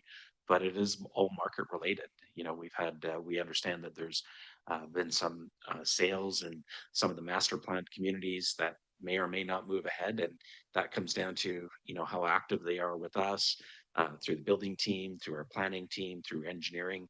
Those are all the groups that come together and provide what we hope to be the best forecast, but it is quite subjective. Yeah, it's been interesting. I was here through 2008, which was another significant downturn in the economy. And it was quite surprising how quickly, one day you think you're down, the next day, oh, look, they're all coming through the door again. So I'm just very curious to know when we can expect to see, we have got to do our budget for a set timeline. And I'm just trying to see when can we sort of change our assumptions. And I guess there's only really one time for us to change our assumptions, and that's right now. Well, through the chair, we do have these conversations every quarter because as we're preparing the quarter, we're trying to forecast what the budget looks like. So there is a lot of attention spent going through these numbers and talking about these developments and these developers. So, and there's conversations with them. So that's a pretty frequent focus for us anyway. It feels like the quarter comes quickly. And so it's yet to be seen as well, whether maybe we'll see some more developers advance because of these new introductions from the provincial government around the new DCC eligibility. And so now they don't need to pay as much upfront. They are allowed to defer it a little bit longer in installments. So we might see some of that happen in 26. I haven't seen it so far, and that's been in place now for a few months, but we will see. Maybe that will be, it's intended to help them build. And so maybe we will see some more. And if I can add that we do have a spreadsheet that we go through. So all of the applications, all of the approvals that we've got, that's actually what we go through. So it's not a matter of, okay, well, what do we think? No, we look at what's been rezoned, what could potentially come forward from development, where we had development inquiries. That then helps focus where we're at. But we don't have that trigger or that lever to say, yes, that thou shalt construct within the 2-year period of the development permit being approved. What we wind up with is a property will be rezoned, and then it's up to the developer as to when they come in for that development permit. So that will provide more clarity for council moving forward. And that is a notice of motion of council that will be coming back to council, and it will make those predictions easier once we get into the rhythm of that approval process. I'm also interested to see that council gets to hear back as these things develop, just especially around the revenue side of it, but also around how many units are actually getting developed and how quickly we are approaching that max cap for services. Because one of the aspects to the legislation that we're working with is that we don't have to say yes to developments that we don't have services for. So as we get closer to our full site, as far as sewer servicing is concerned, or water or any other service, there is that consideration to consider. Thank you. Just real quick question. I'm really interested, how do you recognize revenue? For developments, when do you recognize it then? I'm glad you asked. Okay. We have this, we have a few new accounting standards actually. So we do have to review the, all the revenues that are written, and we have to determine what the milestones are and recognize revenue against those milestones. So in terms of, it's like a percentage of completion. So that is sort of the exercise that I was speaking about earlier when we said some of the work that we thought would complete in 25, some of it related to Royal Bay didn't advance. And so that is moving into 2026 now because we do not recognize it 100% when it is written. And same with some of the other works related to engineering's works and services fees. Again, we need to, every revenue that we earn now, we need to determine if there's a contractual obligation, and then we have to measure it against that obligation and see if that obligation has been met by the city in order to recognize that revenue. Well, that's cool. I always wondered, it could be a cash accrual thing. So I was wondering how that worked. Okay. And we also need to have that forecasting with the development agreements we have, because there are certain payments that are required as a result of a certain level of development. And that's that trigger to make sure that we've got that development agreement proportional piece that comes to the city based on those agreements and when those triggers are ticked or that lever is pulled, so that we can make sure that we're getting those contributions that have been negotiated by council through that rezoning for those master plan communities. Okay, excellent. Please proceed. Councilor Day. Your last comment just triggered a concern that I had in looking at this, because we put a lot of conditions on developments as we accept them and go through. Are we able to follow up and ensure that they are meeting all of the requirements that the permit implied? Through the chair, that is a little bit outside my scope of responsibility. I don't know if somebody from the team can speak to that.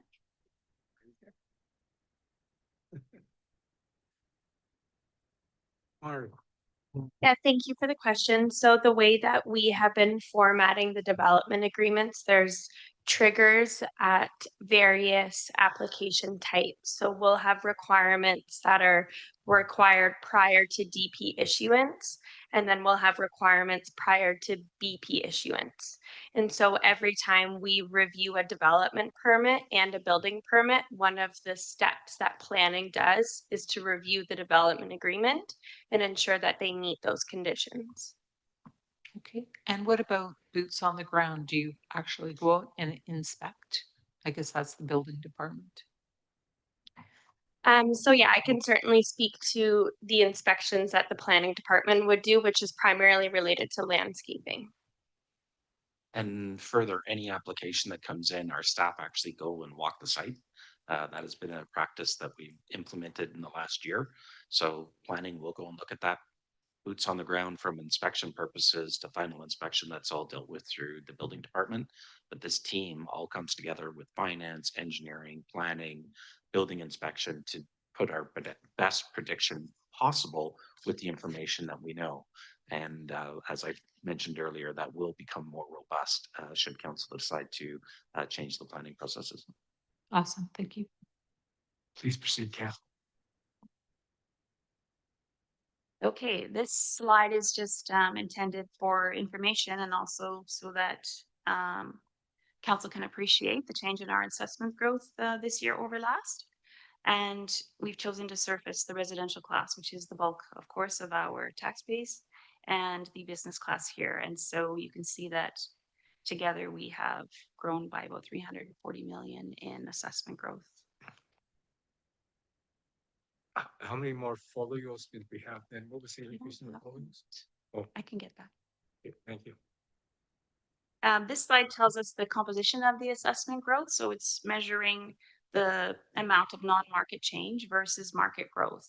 And so we can see in the residential side, non-market in both, of course, it's different colors in both graphs. That's not super convenient, but the non-market change is yellow in the residential, and that is showing that the majority, almost all, actually, I think the market change in residential was actually slightly negative this year. So we're seeing no market growth again on residential. It's all due to non-market change, which is new construction or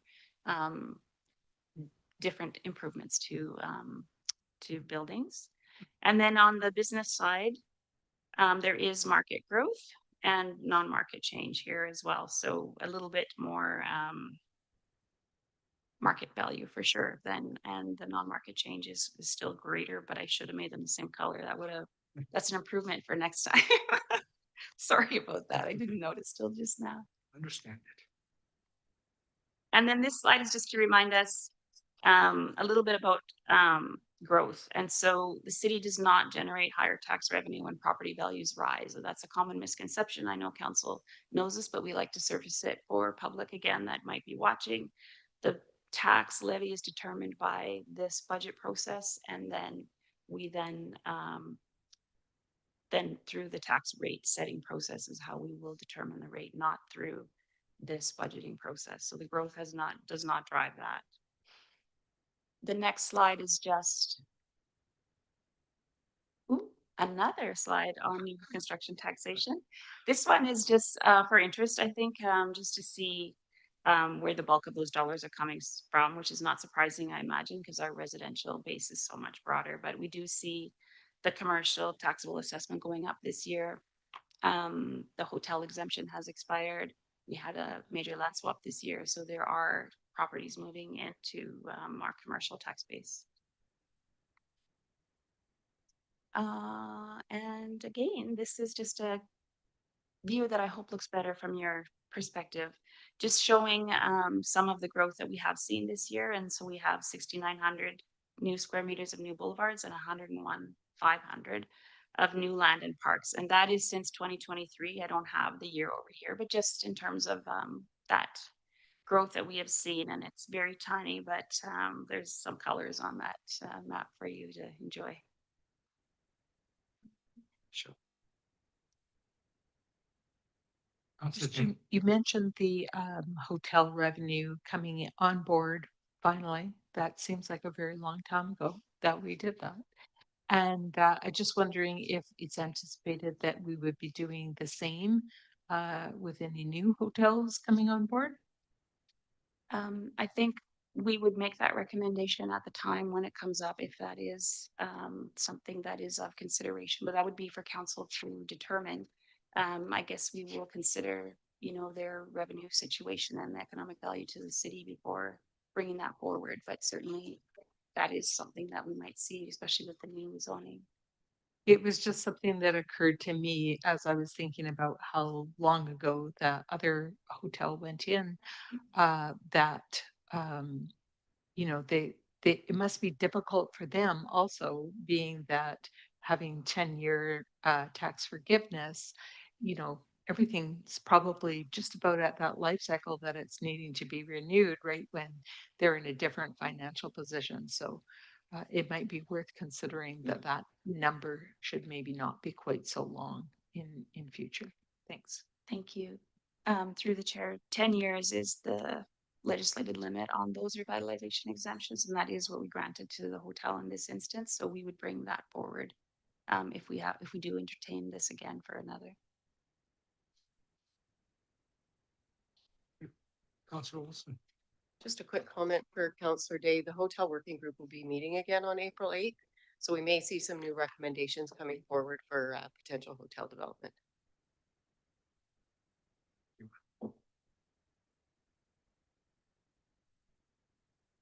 Okay, cost drivers. So we touched a little bit on this when I had the slide that talked about all the drivers of both revenue and expenses. So again, this slide has a little bit of a chart on the left that shows what the main drivers are.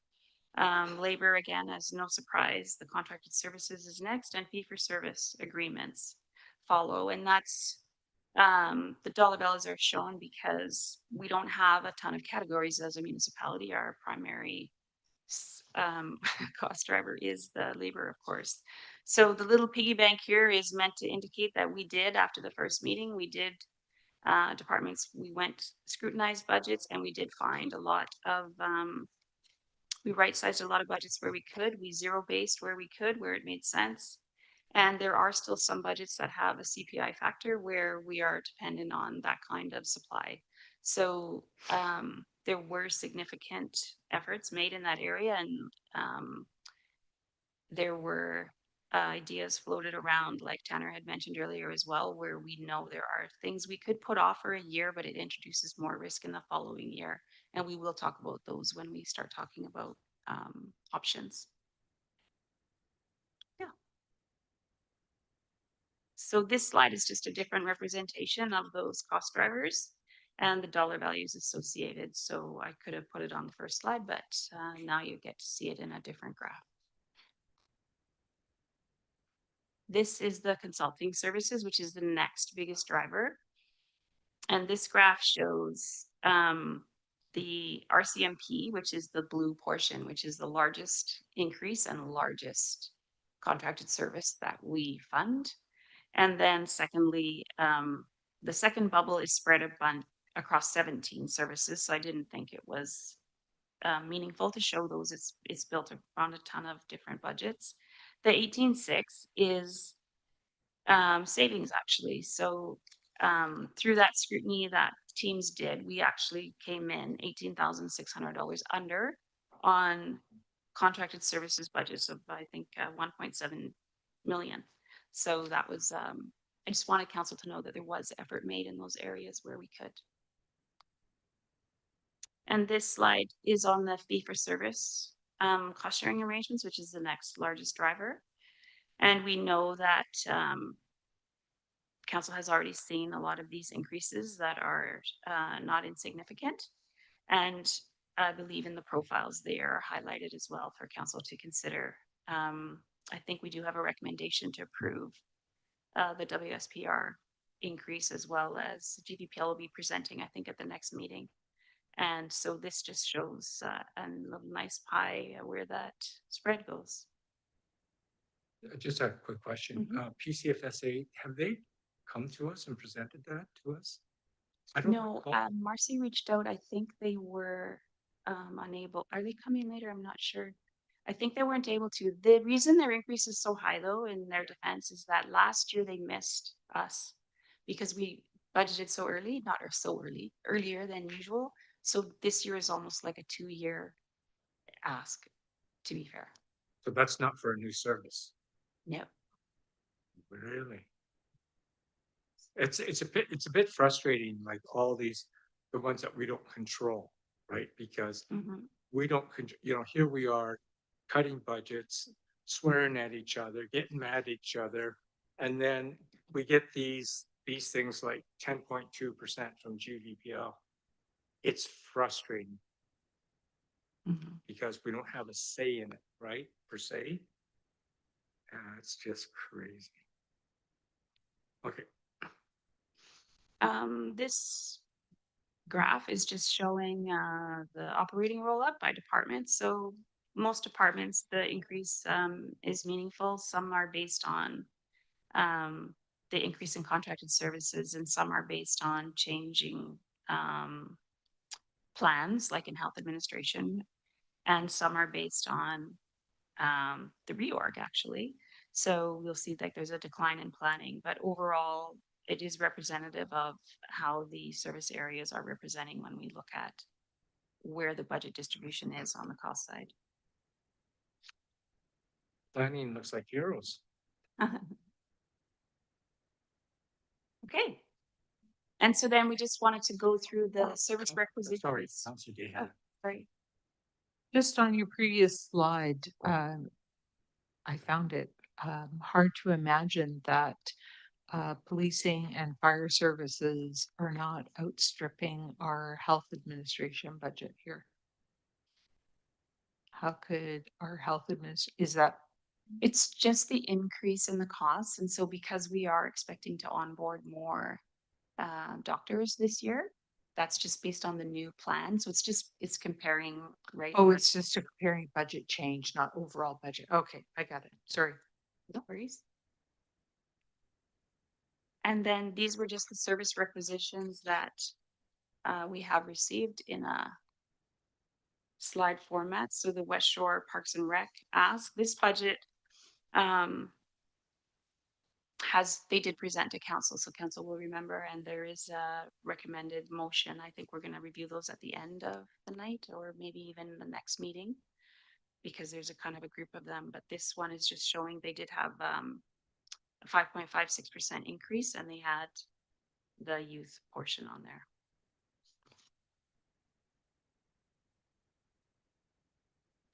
Oh, GVPL was right there.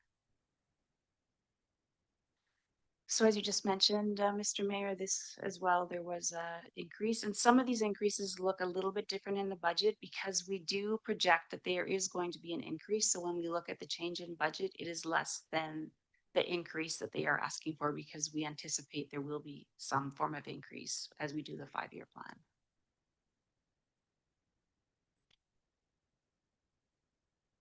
Then we have the lovely busy slide that talks about the tax rate scenarios.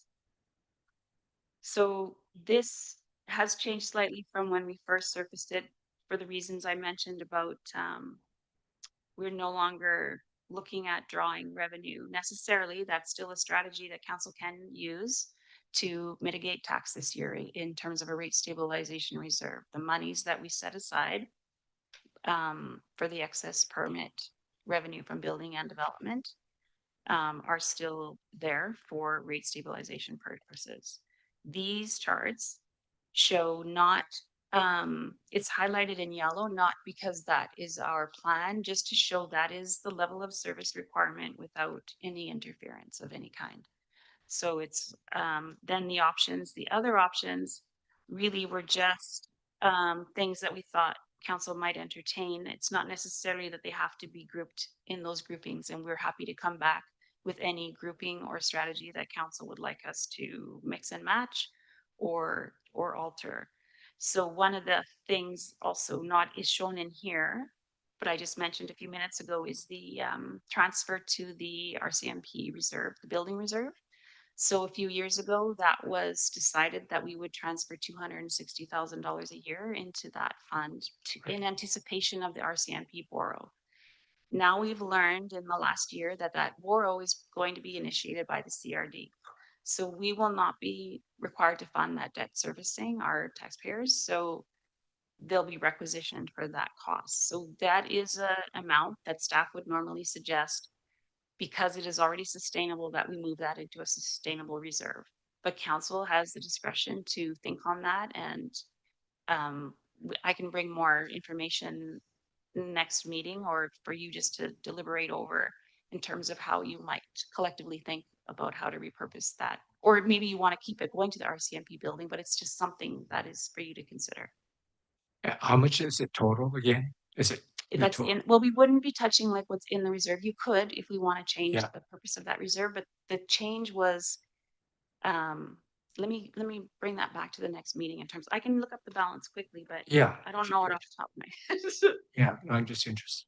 Okay. The other item is, I don't know if we want to talk about it now because it does affect this tax rate scenario. There is a transfer budgeted currently for the vacancy in planning, and that we don't need to maintain that transfer if that's council's direction. I think it's administration's position as well. When we prepared the budget, I probably assumed that that position was going to be filled in at some point, and we budgeted the transfer to maintain the budget because we don't like to create artificial spikes in baseline. However, that amount is 215 that we don't need to transfer to maintain the budget because Jason has indicated we'll have one leadership role in that area. So if you do take it, then it's going to end up as a surplus at the end of the year, basically, right? If you don't, you're not using it. Well, we wouldn't get a surplus because we didn't budget for it in the operating budget. If you look at their service profile, we removed it from the operating budget. Yes, We showed it as a did notice. transfer, Yeah. and that's just to maintain the operating budget. So because it creates artificial spikes from year to year when normally, if you do that as a strategy, when you are planning to retain that service. So earlier tonight, when it was talked about, well, that's a vacancy, I think it was in parks. And it's like, yeah, but if you try to use that money to fund the tax rate this year, that's not a position that's not filled. That's a vacant position that is already taxed. Do you know what I mean? Like it's already in our baseline. I understand what you're saying. Right. So Understand, yes. mhm. Interesting. Let me find that reserve balance. Could you explain to council also, and I'll go to Councillor Day, but could you explain to council what the excess borrow to fund servicing is? Oh yeah, that one. Yes. Okay, so also we conveniently overborrowed. We didn't overborrow, but we ended up coming in under budget. So kudos to engineering. I shouldn't say overborrowed. The costs came in significantly under budget. And so we have under legislation, we're supposed to create a debt reserve for that excess. And under that same legislation, we are permitted to use those funds only for like projects or for debt servicing to retire that debt. So we can transfer. That one is in the tax rate scenarios at the 1.07. That is because it seemed like a no-brainer for me to recommend that we do use those reserve funds because we can't pay down early. We have to wait for a refinancing period otherwise. And so it's just an easy way a painless way perhaps to reduce the rate to fund the debt servicing. Councillor Day. Thank you. I was just thinking in terms of the positions that are difficult to fill at the RCMP plus the debt servicing for the police building. So we do have a police building reserve fund already. And I would anticipate that we're a couple of years away from having to make any debt repayments. Is that correct? The building that we currently own? No, for the new building that will be built. Yeah, so the new one, because of the way we are borrowing through the CRD, it's going to be billed to us on the requisition. So it will be billed to taxpayers directly through the CRD portion and not through our portion. Yes, I understand that, but it still all adds up to a larger the taxpayer will see a larger bill. So I just was going to suggest that we need to think about retaining that reserve fund to help offset the increase that they're going to be feeling as we try to pay for those services. And perhaps we need to create a different reserve fund for increasing the strength of the RCMP over time, because it doesn't, in my opinion, it doesn't make sense to be requisitioned for a strength that we're unable to fill.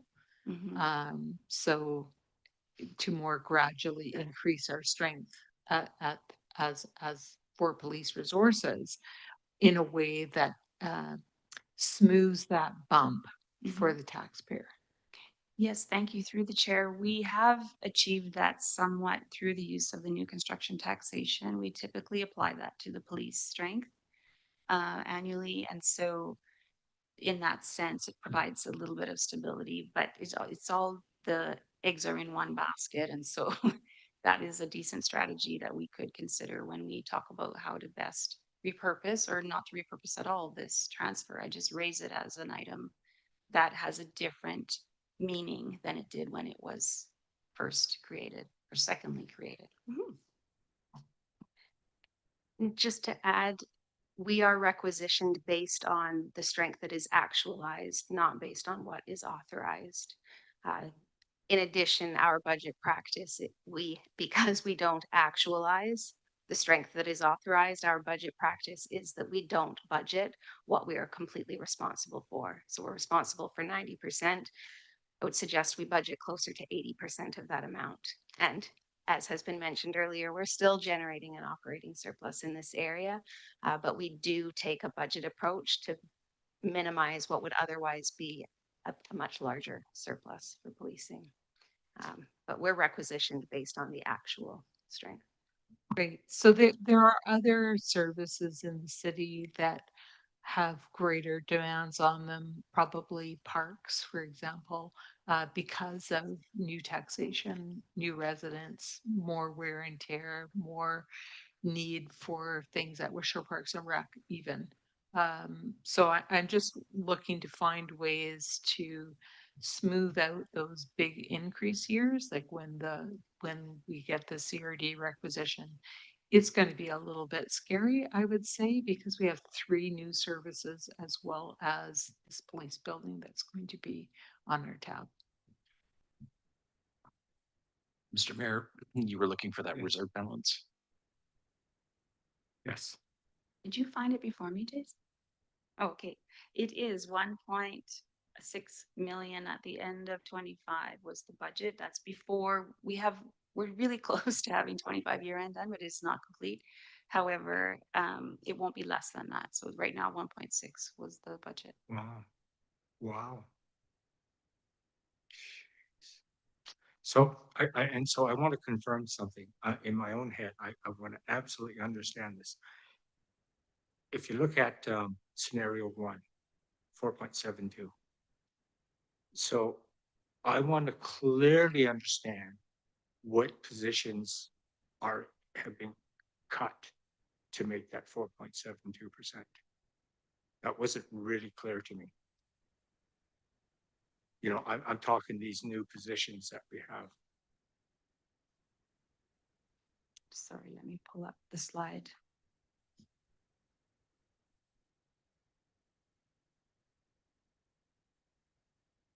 Oh, thank you. Okay, so in scenario 1, all of those tier 2 discretionary vacancies that we talked about for the positions that we had planned to introduce in 25 or 26 that we had not filled.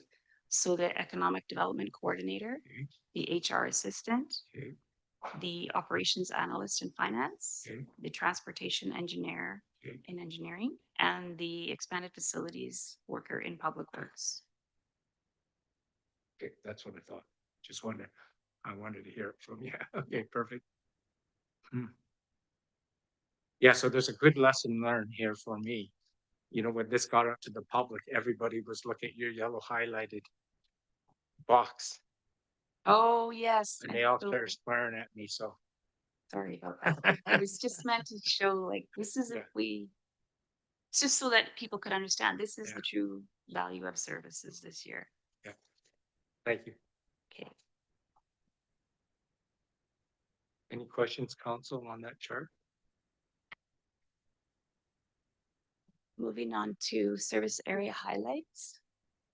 So these are some of the items that we thought council might be interested in considering, or where there were just perhaps direction from council required or desired is probably a better word. So in admin and corporate services, the Civic Center and Family Services ask, like we talked about, is a $33,000 increase. And the school district 62 crossing guard program, which we haven't talked about, was mentioned in the service budget. There is an ask for recommending 3 additional crossing guards that we have not actioned yet, although that ask was requested last year. So That if we was missed, 17,000. if we missed the Pacific Family Center last year because they they didn't invoice us, correct? Mhm. So we must be carrying that surplus for It's this not, year. that's sorry that they didn't invoice us. They wanted to make they did request an increase last year, but it was after we had already closed our budget cycle. Okay, So then they had to double up. okay. And for clarity, they are coming with GVPL, who are coming first on the 23rd, and as well as Pacific Center Family Services are coming to council. Okay. Oh, sorry, go ahead, Councilor Day. Do we have any indication, because this program is the youth counseling, I believe, that is being supported through this requisition, and it is jointly funded with Langford carrying 60%, Colwood carrying 40%. And so was it approved last year in Langford, do you know? I'm just trying to figure out are we being asked to contribute matching funds to a program that has already been approved by our partner municipality? Thank you for the question.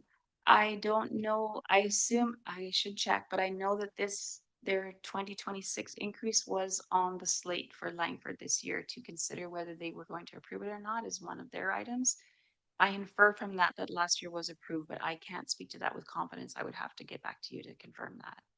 It just would be good to know before we make our final decisions.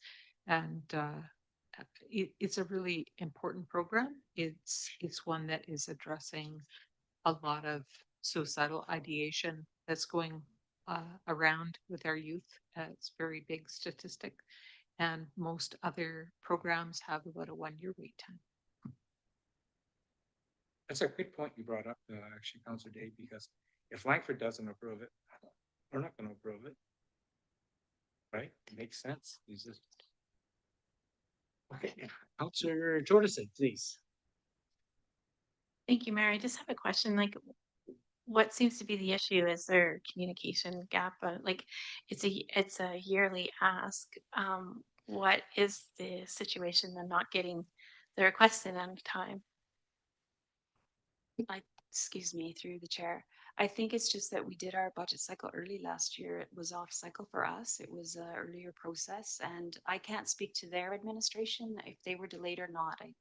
I'm just speculating in terms of why we got the ask after we were already completed. Thank you.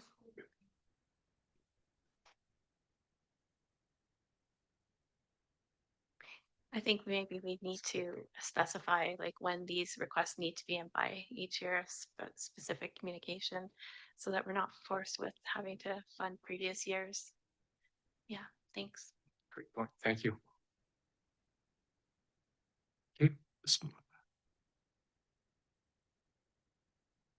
The next service consideration is the Economic Development Coordinator.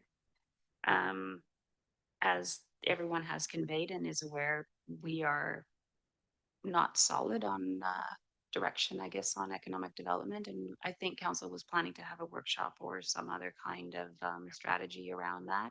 So earlier today, when we were talking about this position, the amount that was referenced was actually the economic development budget, not the economic development position, which was actually significantly more, was 127.8, I think. 126.8. Whereas that budget you were talking about at 48,000 was just the supply, not supply, but the operating budget. So there was a consulting and marketing type budget in there that came from the reorganization, which used to live in community planning. So there is an operating budget as well. So that is all for council to consider when you consider your economic development pursuits this year and how that might influence this budget cycle.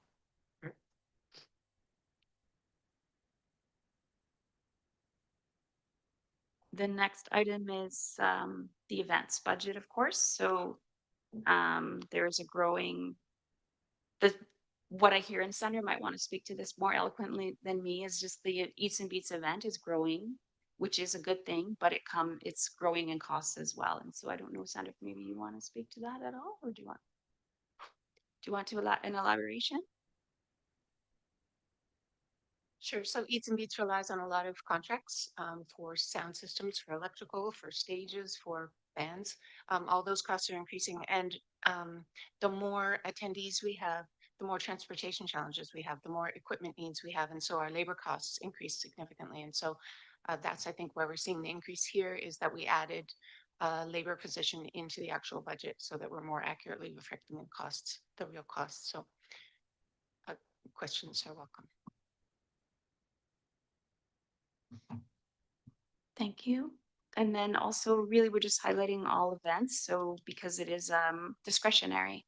And so we wanted to raise it up for council to be aware and to be able to isolate those budgets for We could get consideration. more sponsorship, to offset those costs. Yes. That was one of the things that an economic development coordinator would have helped us with. But yes, there are opportunities to increase sponsorship asks. What a great response. Trying to trap me. Oh, it's certainly also awesome. Sorry, just maybe it's a question for staff, but I don't see the music in the park on there, which I think had quite a substantially higher expense than the Eats and Beats. Did it not? No, I wouldn't think so. I think the sponsors paid it all. Yeah, mostly we have sponsorships to cover those weekly events, but I'm not familiar with the exact budget that's been put in this year. We generally budget for about $1,000 per event, and we run about 20 events. Oh, okay, thank you. Oh, sure, sorry. Council Ward. Just a quick question through the chair, perhaps for finance. On the Arts and Culture Colwood Society, the current funding of 20,000, does that include in-kind funding? I'm thinking specifically the building and the lease arrangement, things like that. Thank you for the question through the chair. No, that is just the funding that we provide annually based on an motion, I think from 2 years ago now. So it does not include any in-kind or other grants they might be receiving, the exemption or on property tax. We could use some clarity on the motion that it does exist. It is based on the population estimate at the time that it was approved. So that is what we are following. So that is why it's set at 20,000. The ask is for 27.5, and we are looking for obviously council to weigh in on what they would like to see that land at. And I could come back with the value of the full. I think that's what I'm looking for, is that I don't think we can discount the fact that I don't recall what we were charging, if anything, but it's yeah, exactly. So I think that's where I'm going, is that you get a free building. I mean, that has value, and then this is money on top of that. So just looking for sort of the total, because in kind, I think, has a dollar value, but thank you. That's pretty tough because that's a 35% increase. Philosophically, here we are trying to keep this under 5, and we give them a 35% increase. It's pretty tough to justify that. But anyways, okay.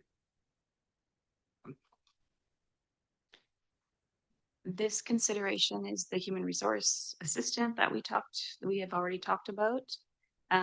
Just to emphasize that there is growing demands within the HR function at the city, and with our departure from GBLRA and multiple unions, now there is an increase in effort, not to discount the deliberations that are required to get to where we want to get to.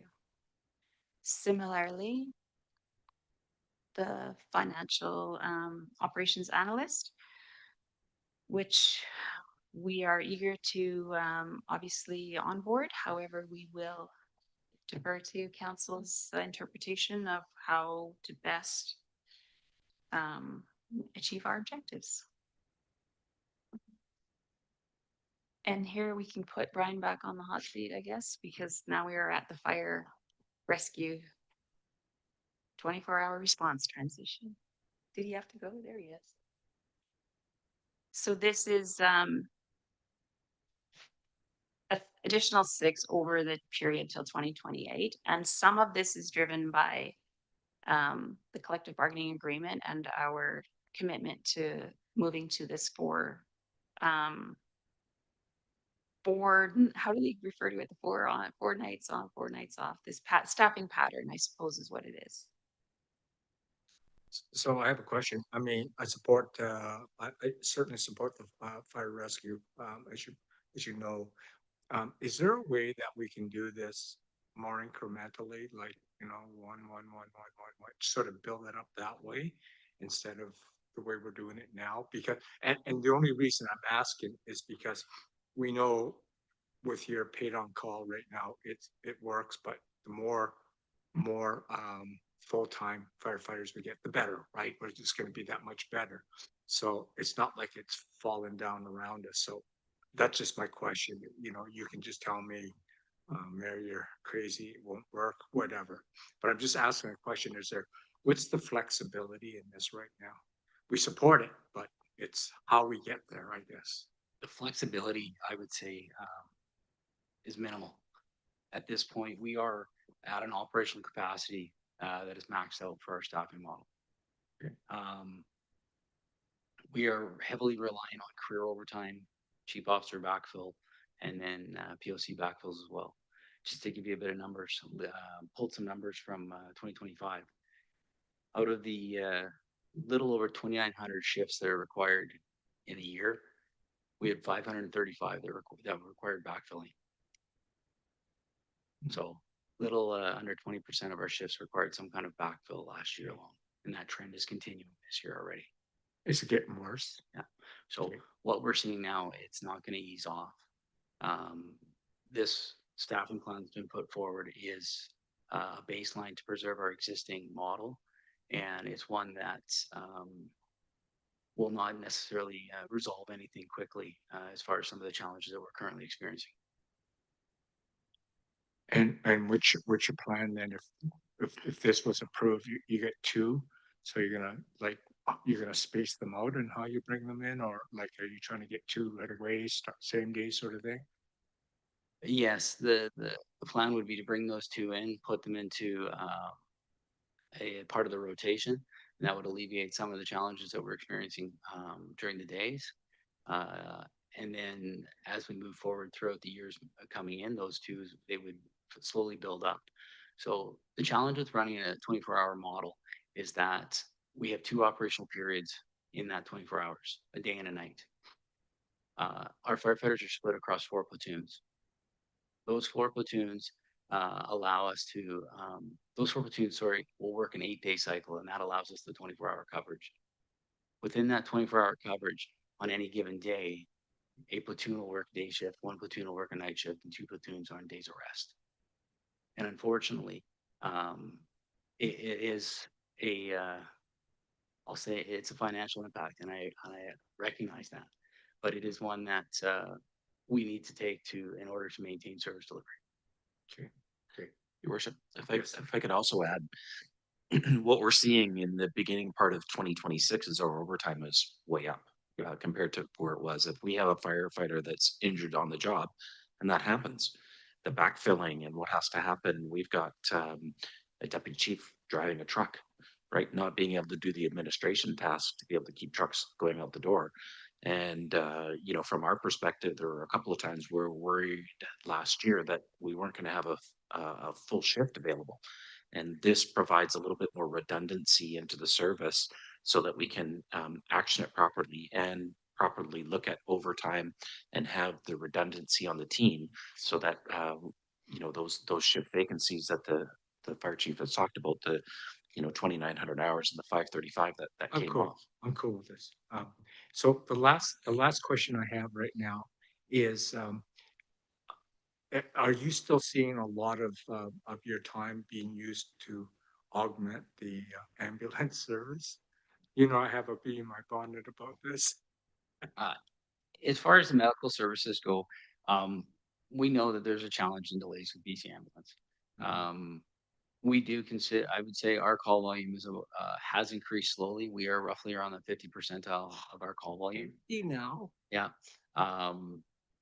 But what we're seeing, the challenge really comes for us is if we have concurrent calls. And right now, we're not seeing a large amount of concurrent calls where medicals overlap our primary service delivery.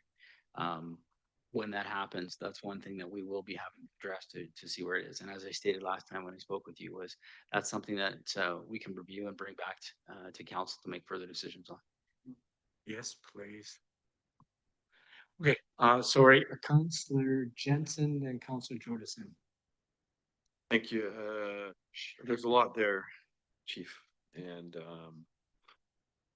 I mean, you mentioned it yourself to maintain the current deployment strategy. So, I mean, maybe that's where this discussion needs to end up is what is our deployment strategy, and let's review it, and where can we, you know, soften out some of these calls for service that we're taking on that maybe we should. I have no idea until we see it before us. But you had mentioned the use of, I'll introduce my thought by saying in the justice sector, there is example after example, and it's prevalent across unionized workplaces where the use of temporary contract workers is happening. You have that flexibility with your IAFF local to take on and Through the mayor, the simple answer is no. There is very little flexibility within the collective agreement. I knew that was the answer. I think I posed it philosophically, but I mean, are there examples of temporary contract firefighters across the country in the IAFF world? Because the police sector has now made this jump, and I don't think it's long for the fire sector to follow suit, quite frankly. But you did mention the use of temporary firefighters. I think the last time you were before us. Can you tell us how that might work, or what your thinking is there? Through the mayor, Councillor Jensen, the temporary firefighters that we're currently utilizing are there to backfill firefighters that are currently injured on some long-term or longer-term leave. So they're there out of a need to ensure that we have that our numbers are met, not so much as a surge capacity, if you will. The use of temporary firefighters does we do have some language in the collective agreement. However, it is not something that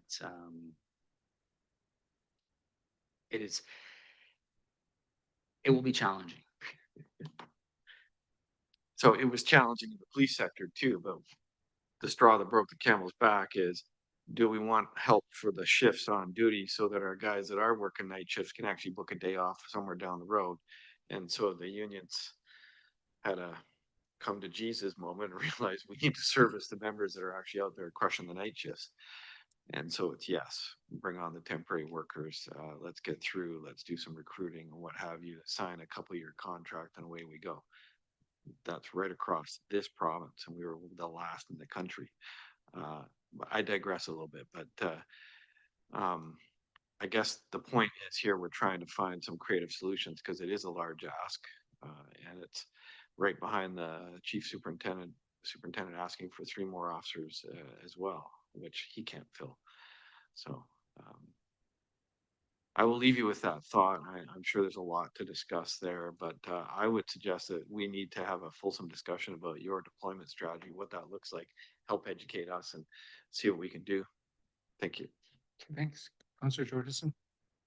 Thank you. I think on the heels of Councillor Jansen, I guess I just want to, I have a hard time understanding, like just last year, you were just asking for 9, I think it was, and now it's double this year. So I'm having a hard time understanding like I guess the historic model of providing fire services, why it's no longer working. So maybe just some more better understanding about that, or like why such a drastic change is required right away. And I just want to be cognizant that, you know, expansion, the timing around this, there'll be little funds expanding other services in the community without really impacting taxpayers. So I'm just concerned about that, but you know, I understand the need. I understand what you're saying. I just think it's a difficult thing to do that quickly. Thanks. Just a statement. Councillor Day. Thanks. I just wanted to check in because it's been a big transition. I certainly hear and see in the lines on your face that it's a lot of man hours that you've been contributing. And was wondering if there's a way to help you with some, you know, some people who aren't going to go to the calls, but who are going to crunch the numbers, run the reports, do the office work that maybe you could use a hand with, sort of thing, to help you get through this part. Is that something you already do, or something we could consider to help you through the transition? Through the mayor. That is certainly something we can explore. I think the biggest challenge, and as I've said before, is that we are at a capacity, and really what it means is we have to find a way to ensure that we can put bodies on trucks and fulfill the qualifications in the roles that they need to be able to do, so that we can continue to provide the level of service that we've done. That has been the challenge, and it's a continual challenge we've seen since we've moved to this hybrid model in 2022. We have expressed that this is a sustainability issue. We've known about this. We've come forward with staffing plan to meet those challenges that we've experienced over the last 4 years, and we've continued to see that challenge, and we're continuing to see that trend right now. So though the administrative the work is there, we certainly can explore those things, but really it's about ensuring that we can maintain those minimum staffing numbers. Okay, and last question is, how difficult is it for you to acquire the firefighters of choice?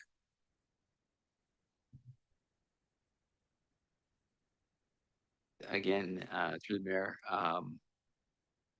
we have recruiting individuals in the fire services is wouldn't say that it's a hard endeavor. There's a lot of qualified people we have out there at that entry level position. When we speak of qualifications that we struggle with currently, that is the higher ranking officers, the experience that comes with it that's needed, as well as in the driver roles. There's a significant training they have to maintain. As far as the recruit level, there is a lot of interest in the fire service to find applicants and find those recruits in those positions. So filling those positions is not necessarily a difficult one. The difficult part is actually finding, you know, those individuals that is selecting that specific individual, I guess is where I was going. But Finding the right fit, in other words. exactly. Perfect. Thank you so much. Thanks a lot. Thanks a lot, Brian. Kathy, please.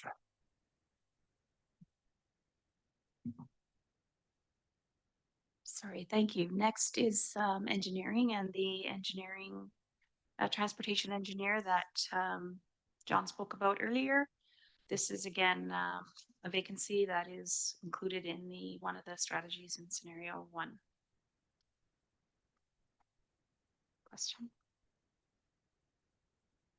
And then lastly is public works.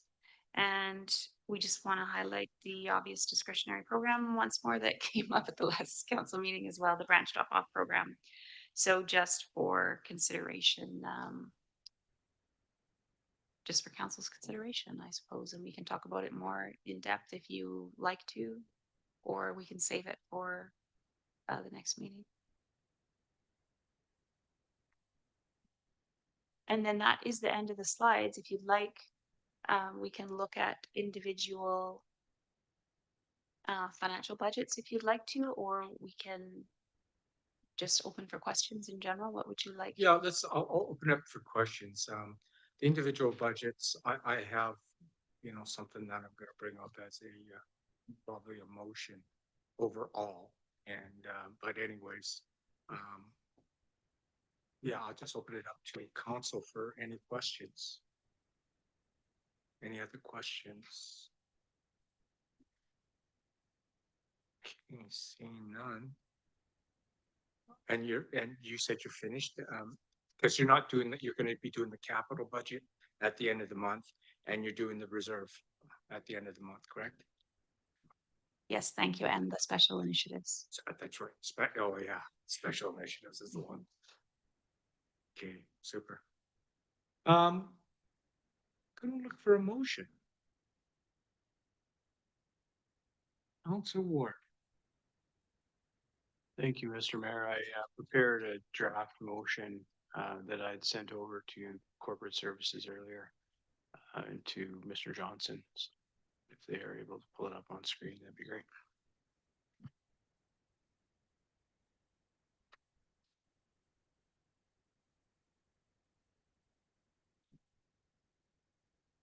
And I should just clarify, obviously, the discussion, but I think the goal here was sort of an omnibus approach to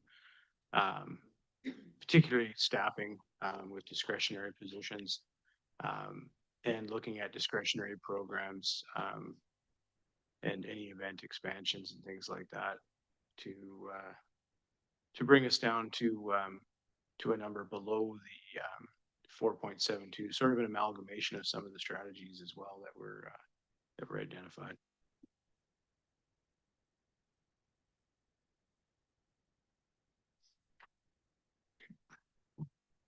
Seconder on that. Give you time to read it. Okay, thank you.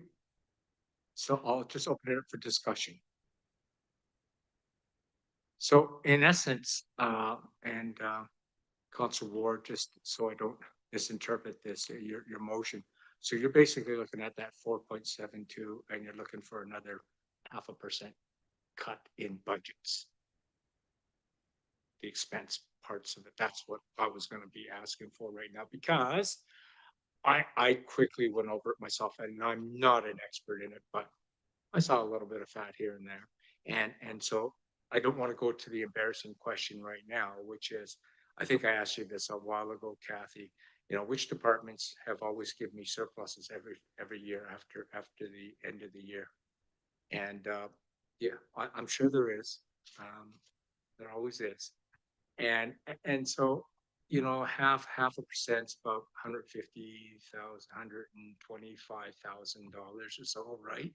Approximately 0.5% cut. So you're looking for $125,000 savings.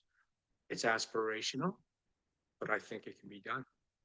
And that's what we're asking for as council here. So to put some context in it. So we're saying you're on the right path. The recommendation of 4.7 is a good recommendation, considering where we are in this world right now. It's, you know, I'm just watching everyone, you know, jobs. We're not even cutting jobs. We're just not creating new jobs right now. Don't want to get to that stage ever. So, I mean, and I know what's happening in the federal government and the provincial government. I know people high up that are my friends and compatriots that are being let go right now. So it's not a fun thing that's happening all around. And this is all about affordability right now. And, you know, and I'm afraid of what's going to happen in the future, because we can say that that the RCMP station is, you know, oh, that's a CRD requisition. It's still one taxpayer, right? And I want to see what that impact is. When we get it all figured out, there's going to be a time that we're going to have to figure out what that is. because, and my other question here for you is, the only thing that's missing here is that we're not all financial geniuses around this table here. And just for the financial health of the city, are there 3 or 4 metrics that we can show? Like obviously one is our debt ratio right now, right? That's an easy one that I can think of, but there's other good ones right now. In fact, I think the CRD even came up with them some this year. They came up with 4, like brand new, just came out. And I looked at them, oh, interesting. And it just makes sure it's that financial health that makes sure you're balancing your approach. You're not doing stupid things, cutting stupid things today to save for and ruin your tomorrow sort of thing. So they've come up with some financial metrics, but that'd be cool to have those, because right now I want to make sure that whatever we do isn't going to ruin tomorrow. You know, I'm really worried about that too. But I think everything that I think this is fairly harmless in what we're trying to do right now. We're trying to respect our taxpayers, and because it is an affordability issue up there right now, and you just got to talk to the right people. It's not people like maybe some of the people around the table, but it's a real thing out there right now. So I'm so cognizant of that right now. So whatever we can do to keep that, you know, to lessen that burden is really good. So anyways, I shouldn't motivate you, should be motivating. Well, I'll let you motivate you. Sorry. I'm just gonna let council really motivate here. Yeah, I think, I mean, I'll be brief. There isn't a lot to add. I think the discretionary staffing piece, I think, is fairly self-explanatory. We've touched on it. Other individuals at the table have touched on it throughout. You know, I think there's other areas that they're not specified in the motion, but I think there's opportunities, for example, to look at them. You know, we identify some of the discretionary event items. There's an opportunity to look at branch drop-off, changing to the similar bi-weekly schedule, for example. You know, I recognize that it's a very popular program. I use it myself. It's one of the nice amenities of Colwood. So phasing it out completely would have a very negative reaction. But I also don't see the issue in saying, well, every 2 weeks you bring all your stuff to the city yard. It doesn't have to be a weekend social gathering. It's not unreasonable to suggest that that it's every 2 weeks. The Eats and Beats expansion, I understand, you know, the event is growing and we need to manage that. And it's in many ways, it's a little bit of economic development, and it brings people to our community. It highlights our community. It's kind of a signature piece. So I would look at perhaps funding half of the proposed expenditure there. You know, keep seasonal light up at the current funding level. I raised arts and culture Colwood earlier because I think arts are underfunded, and I think, you know, it's relatively small in the grand scheme of things. But I talked about the in-kind piece there as well. It's not as if we're not doing anything. We're giving them 20K plus a free building. That's a pretty sweet deal. They've done a really good job, I think, in programming, in creating some revenue streams, but you know, it's time to maybe tighten the belt there too, look for grant opportunities and find ways to continue to do what they do, recognizing that it's not unreasonable what kind of help they're getting from us. And then there's opportunities, I think, you know, I mentioned there in looking at how we can utilize reserves and ultimately use this sort of multifaceted approach to bring us to a point that I think reflects the reality of the world at the moment. I mean, people are feeling it, you know, particularly seniors with the changes to property tax deferrals and things like that, and you know, rising costs right now, fuel costs, food costs, groceries are ridiculously expensive, and we've got to find balance. I think I've been on the record as saying, you know, I know the Chamber of Commerce president in Victoria, John Wilson, said, well, Victoria should have a 0% tax increase, and that's asinine. That reflects a complete ignorant approach to service delivery in terms of what city staff do, to be quite honest with you. So I don't think anybody's advocating for that. I'm just trying to find a healthy balance where we say, okay, we have to figure out what our wants and needs are and tighten it down for a year, maybe two, and just kind of see how things emerge. There's a lot of variables. So yeah, I know it's not easy. Nobody wants to do it, but that's my take on it. Thank you very much. Councillor Jordison, do you want to further motivate that? Yeah, I'm not sure motivating it, but I guess I just want to, I wonder if there's other things that we could ask to understand is like what city staff, what kind of professional fees and that sort of thing we're paying for yearly, what kind of training and education budgets are looking like. And I really think that overtime should be added to this. No more overtime, cease overtime. It's nothing more than what the provincial government and other governments are doing at this time. And I mean, I don't even know if we have even a wholesome idea of what we're spending in overtime, to be quite honest. So I still think that there is a bit more that could be done. But I'll leave that with you. Thank you very much. Councillor Jensen? Thank you. Clarification, please, from the mover. I mean, are we asking for a further scenario in addition to the scenarios that are here? Because I mean, I have a tough time supporting something this conclusive without understanding what the impacts are. So if we're asking for an additional scenario that takes us down to 4.25, I completely get that. And that's only a 0.5% discrepancy from what's already proposed as one of the options. So just some clarity, if that's the case, I could support this. If we're directing staff to churn out a budget that's at 4.25%, I have a tough time supporting that right now until I know more. Thank you. Thank you. Councillor Grove? Yeah, thank you. I can basically support the idea, the notion of the reduction with that half point. But the one question I have is, or comment I have is around number 3. And I kind of object to the idea with the plan to rebuild those balances in subsequent years. It's a bit like paying for a tax reduction with a credit card. I'm not sure that we can pass that on. Next year might be worse, and the year after would be worse. I think it's a bit, it makes it sound nicer, but I don't think that that happens. And if this were to be done, we simply accept the fact that those reserve funds have been depleted, are depleted, and if at some point need to be restored, it takes a certain amount of will to do that. I make reference to the infrastructure 1% that we have. Seems to me that the presentation we had some time ago talked about a much bigger increase each year to meet the goal of a complete infrastructure future, replacement future that was could be depended upon without too much borrowing. So there's another example of sort of a speculation of adding money later. So this sounds to me like we're just the way number 3 is written. It sounds to me like we're slapping down the credit card to pay for that reduction, that half point, and I just don't like that part of it. But otherwise, I can support the general idea.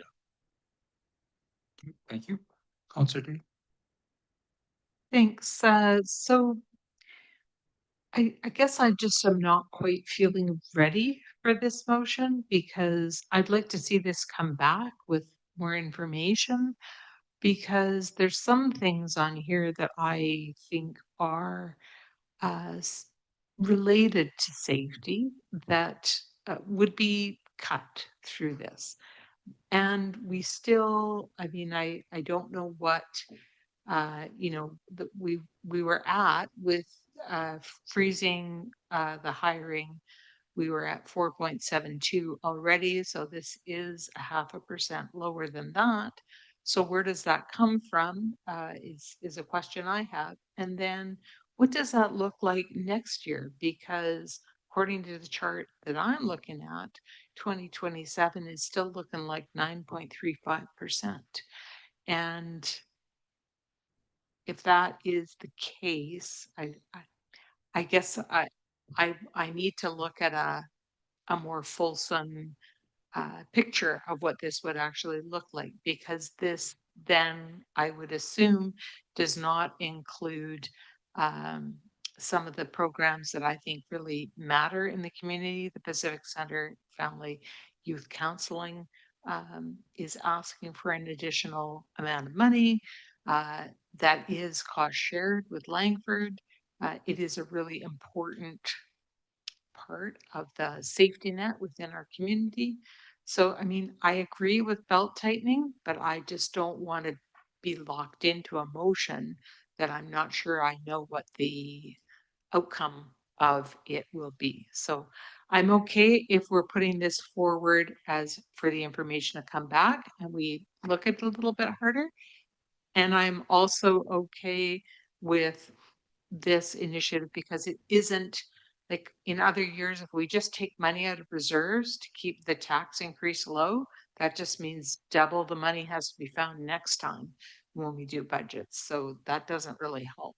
Reserves are great. I think they're really important. We should have them, but they're not like a willy-nilly use it anytime you like sort of thing.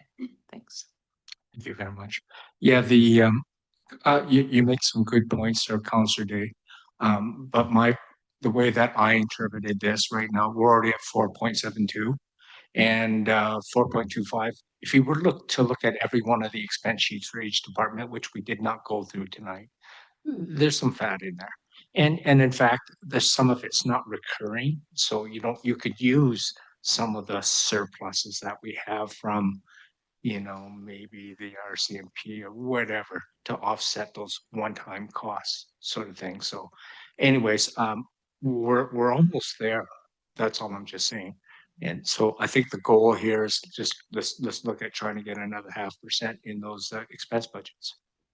Councillor Olson. Thank you, Mr. Mayor. I think I can get on side with this, especially with respect to the hiring freeze. I think that this is commonly being seen across the CRD right now in various municipalities. A question about the scaling back or deferring discretionary programs. Are we going to see these come back to us, like these staff suggestions at the March 16th or the 30th meeting? And my question would be, and I always go back to the branch drop-off program. But maybe a question for staff. I'm wondering if we've ever, and this might be very unpopular, but have we looked at potentially a nominal fee for branch drop-off to try to offset some of the costs for that? I don't know that I was around. Maybe there was a time when that was happening, but I've had a lot of conversations with residents around branch drop-off, and I think that residents would be willing to pay a nominal fee for this service.